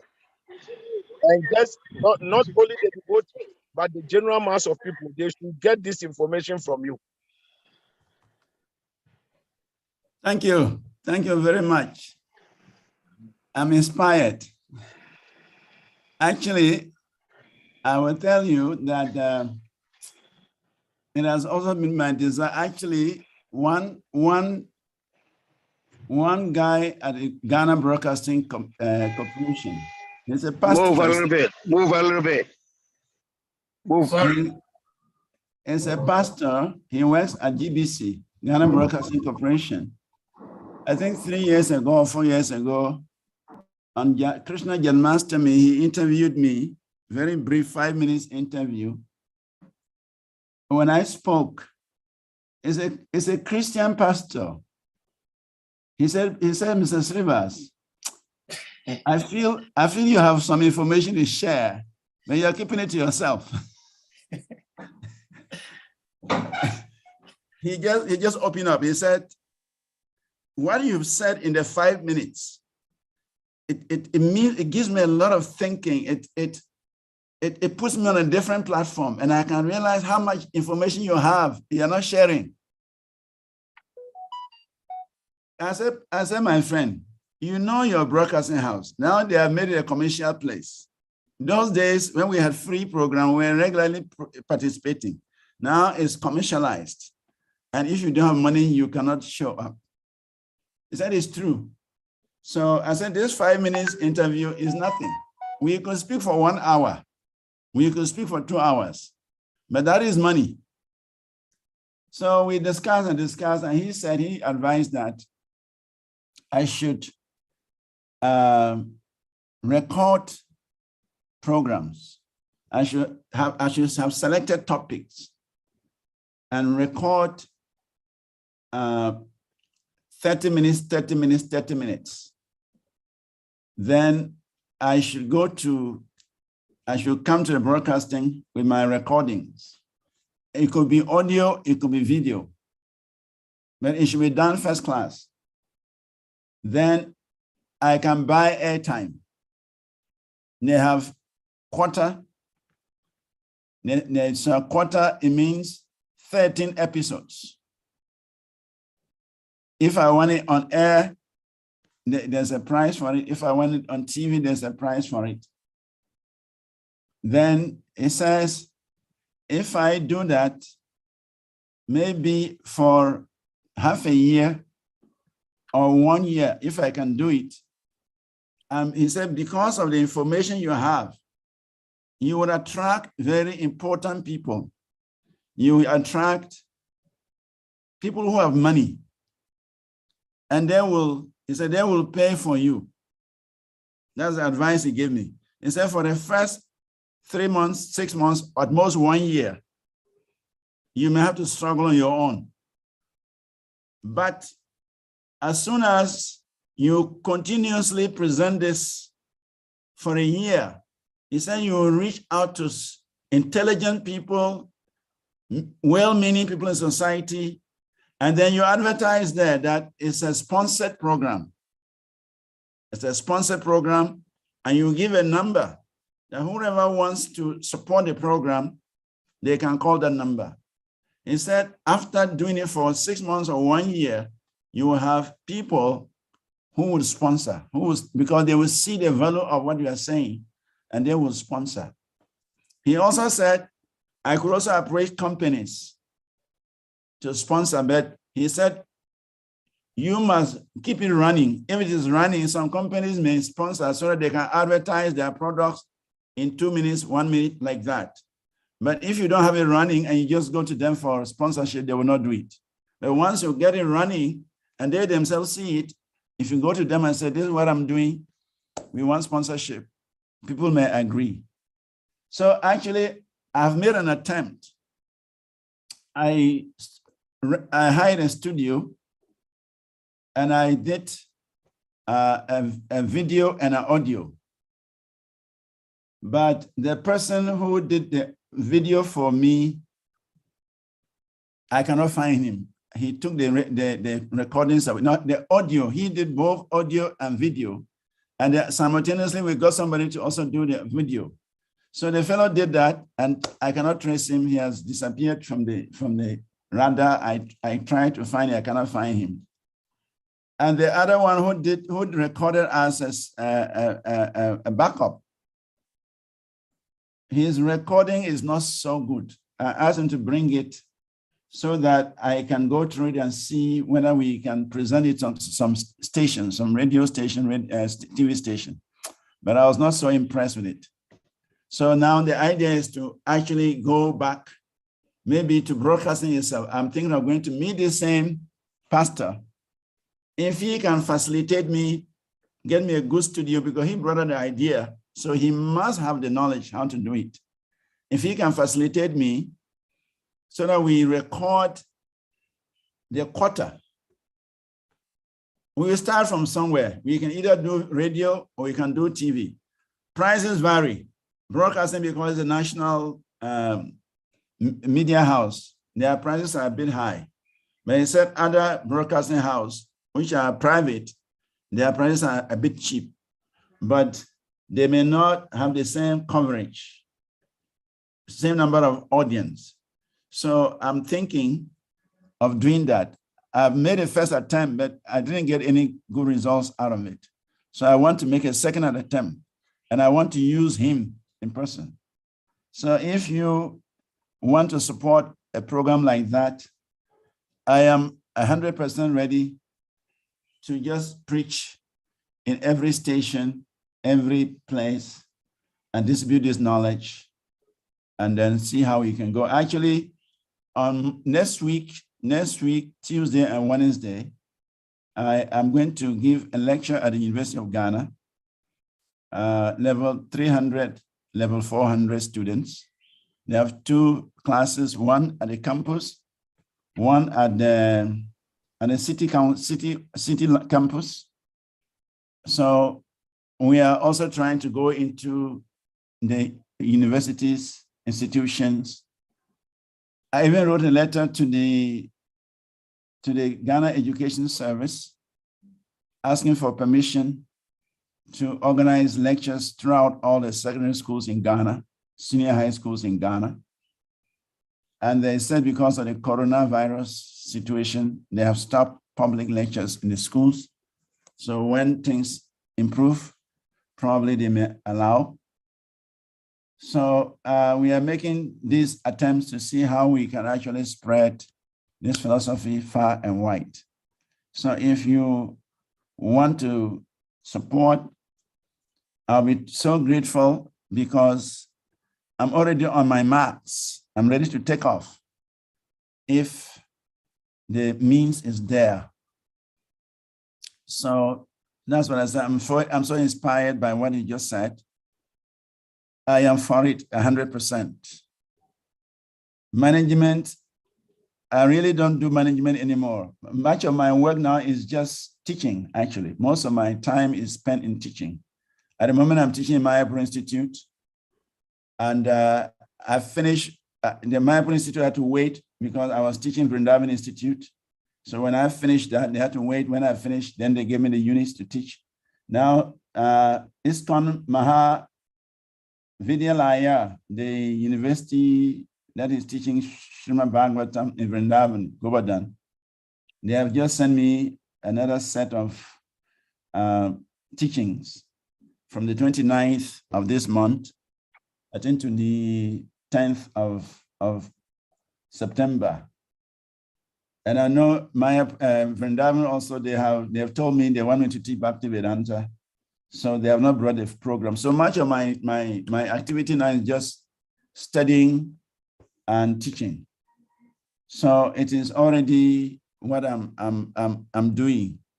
If I have to add media preaching, public preaching, and even I'm trying to organize public lecture. That's how we are getting this program in Legon. I've asked one disciple who completed Legon to organize some public lectures.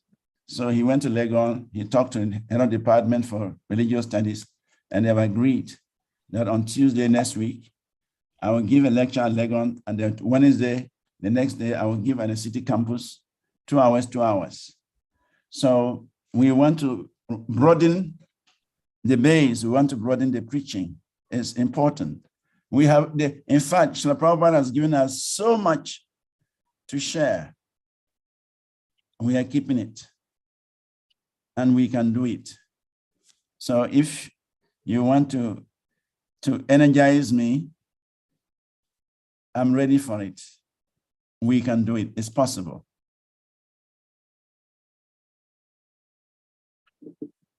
Thank you so much, Prabhuji. It's just so beautiful to hear what Harichakra Prabhu just said and your response to that.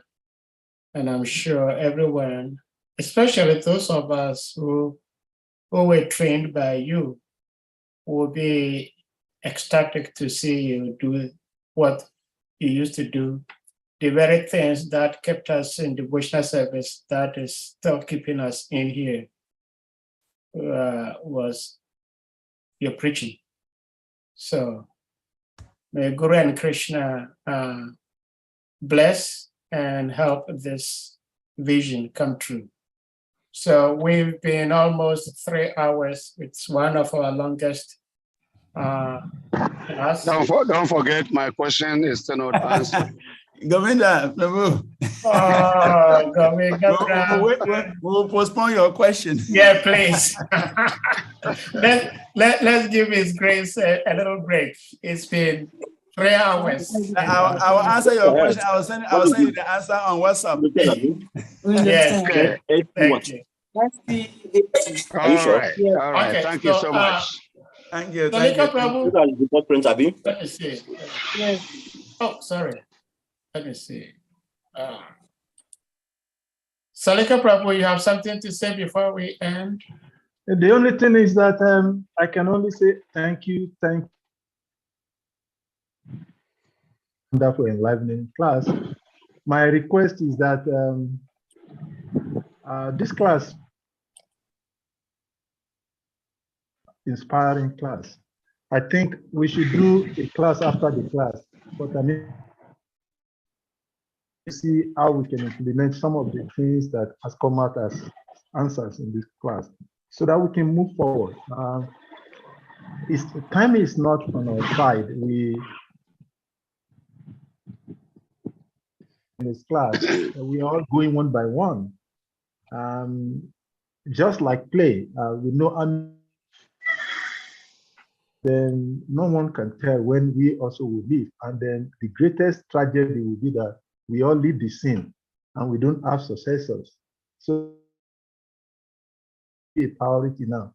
And that is one of the things that is boiling in my heart. And then I'm happy for the way and manner of presentations today. So I pray and I wish that we should continue important for the future of our movement. All right. Thank you so much, His Grace Salika Prabhu. And thank you all for being here, patiently being here. It's amazing that this shows how much you all love to hear SRIMAD BHAGAVATAM. And of course, when we have a personality like His Grace Srivas VANACARI speak, it's so enticing. You would like to hear more. And at this point, we're going to humbly request all the devotees to kindly unmute, and we chant the loudest Hare Krishna Maha Mantra ever to express our appreciation for His Grace lectures to us today. Jai. Hare Krishna, Hare Krishna, Krishna Krishna, Hare Hare, Hare Rama, Rama Rama, Hare Hare.